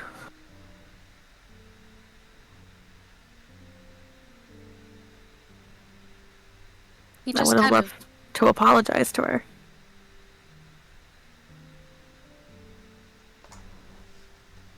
he kind of pulls Saya into a big hug.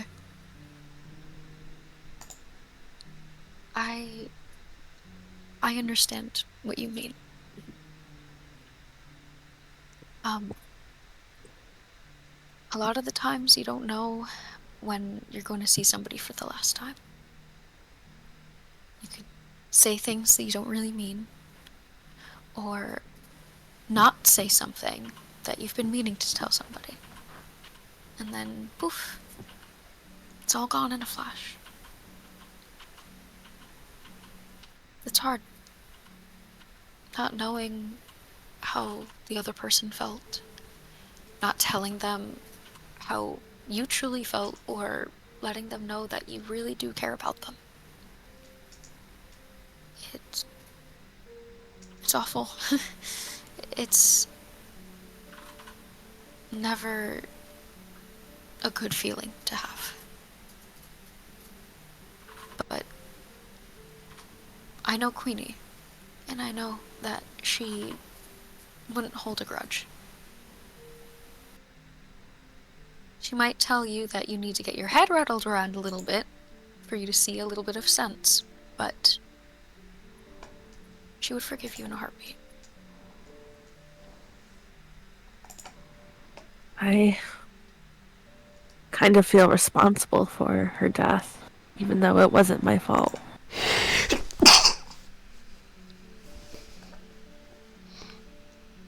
She can definitely feel the gulp that Sonder takes when she says that. It's a very visceral reaction where he kind of freezes up for a second.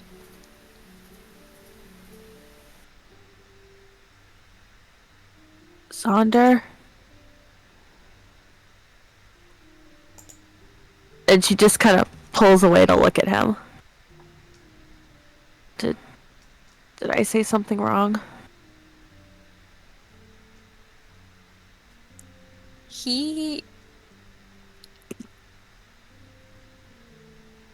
You've never really seen him, I guess, look like this. It's very raw and emotional. There's tears beating up on his lashes. And he just gives her an incredibly sad smile.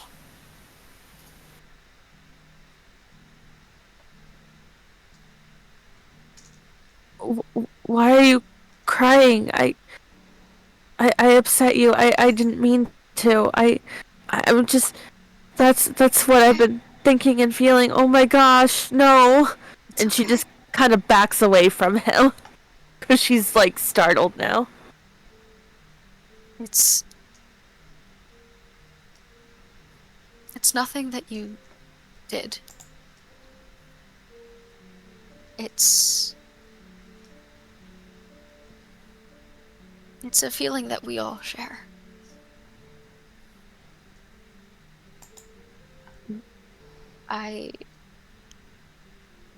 He kind of swallows a lump in his throat and wraps his arms around himself. You see his tail doing the same around his leg as his ears drop. I also feel responsible. I was not where I should be in that fight. And I couldn't take the hits that I needed to. And people got hurt. And Queenie died. And it felt like I was small again. All over again. Her life slipping between my fingers. I couldn't do anything about it. I tried my best, and I couldn't heal her, and she was gone. And I have to pray for my forgiveness every night. That I let her go. That I didn't try hard enough.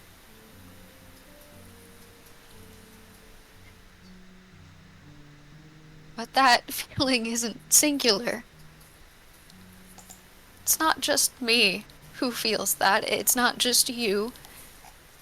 Jack feels it too. I can tell he blames himself. Aurora probably blames herself too. But there's nothing that we could have done.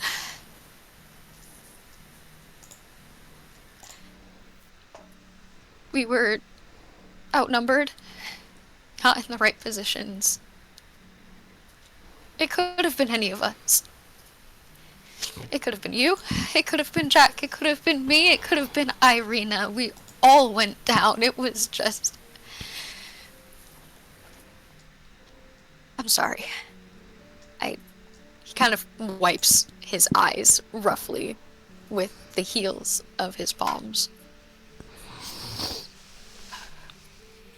I didn't mean to get like this.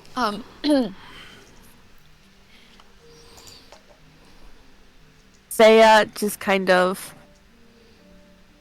she goes back in to hug Sonder really tightly, but she's kind of aggressive about it, as in she like jumps onto him and like holds him close and just kind of nuzzles him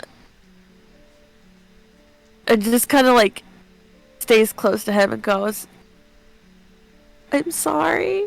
I'm so sorry."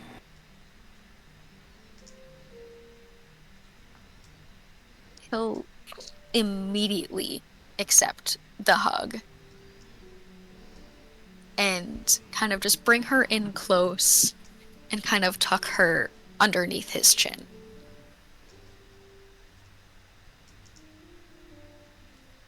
Nothing is guaranteed in this life.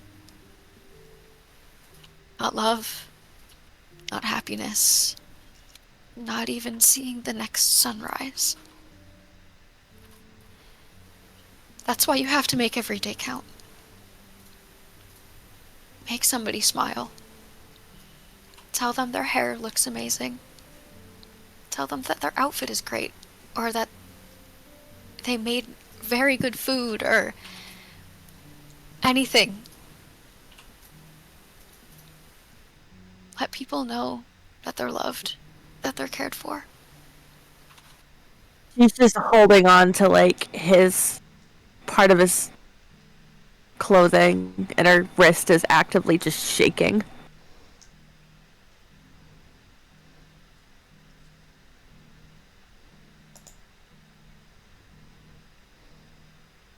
Oh.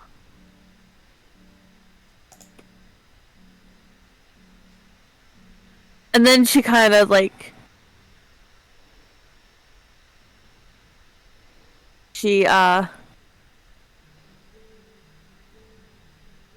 what the hell? She's gonna push him down and just lay with him. And pulls the blankets over them. He'll chuckle a little bit. It's like a very wet chuckle, like all nasally. His face is damp. But he brings her in for a hug. I didn't mean to be the one getting comforted. But I appreciate you and everything that you do. And I'm so glad that you're my friend. I don't even know if I'm doing it right. I'm just copying what I've been seeing. Well, I think you're doing a very, very good job. I'm a little relieved I'm not the only one that feels like that. As bad as it sounds. You're never alone, Saya. Not when you have us. We'll always be here for you. Whenever you need it. And even when you don't, we'll be there supporting you on the sidelines, no matter what. Oh, Sonder. She just kind of whimpers. It's okay. We'll be alright. Everything will be fine. Just gotta keep our heads up. And keep putting one foot in front of the other. You can tell that Saya's starting to shut down slightly. Because she's been through so much today, talking with Aurora, Amira, Sonder, and Jack, and just everything is just coming. She's tired. She's mentally tired from it all. And so she starts feeling kind of like comfortable just laying with him. He kind of feels her like drifting off to sleep. And he'll just give a very, very light smile and kind of like tuck the blankets underneath her chin a little bit more. And he'll just whisper very softly. You can pick up some of the words. They sound a little bit like Elvish, but not quite. You do make out good night and little. And he'll just pat the top of your head and tuck you in. Aww. You're so cute.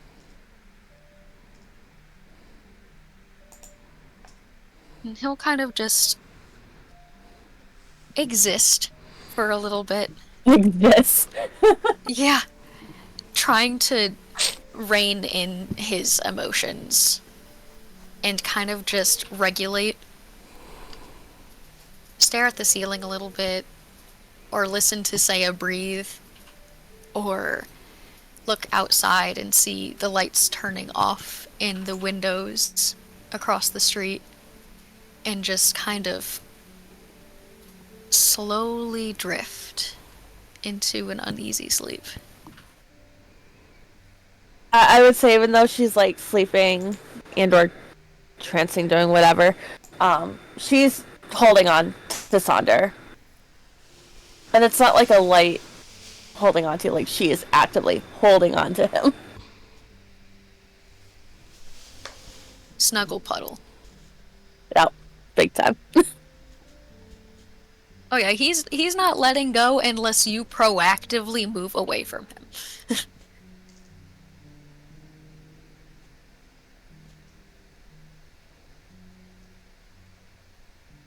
I love him, so cute.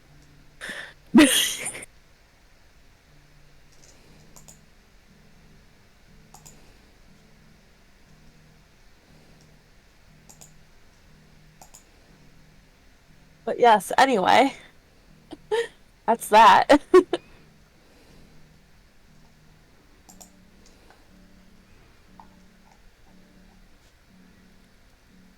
Anything else from anyone else?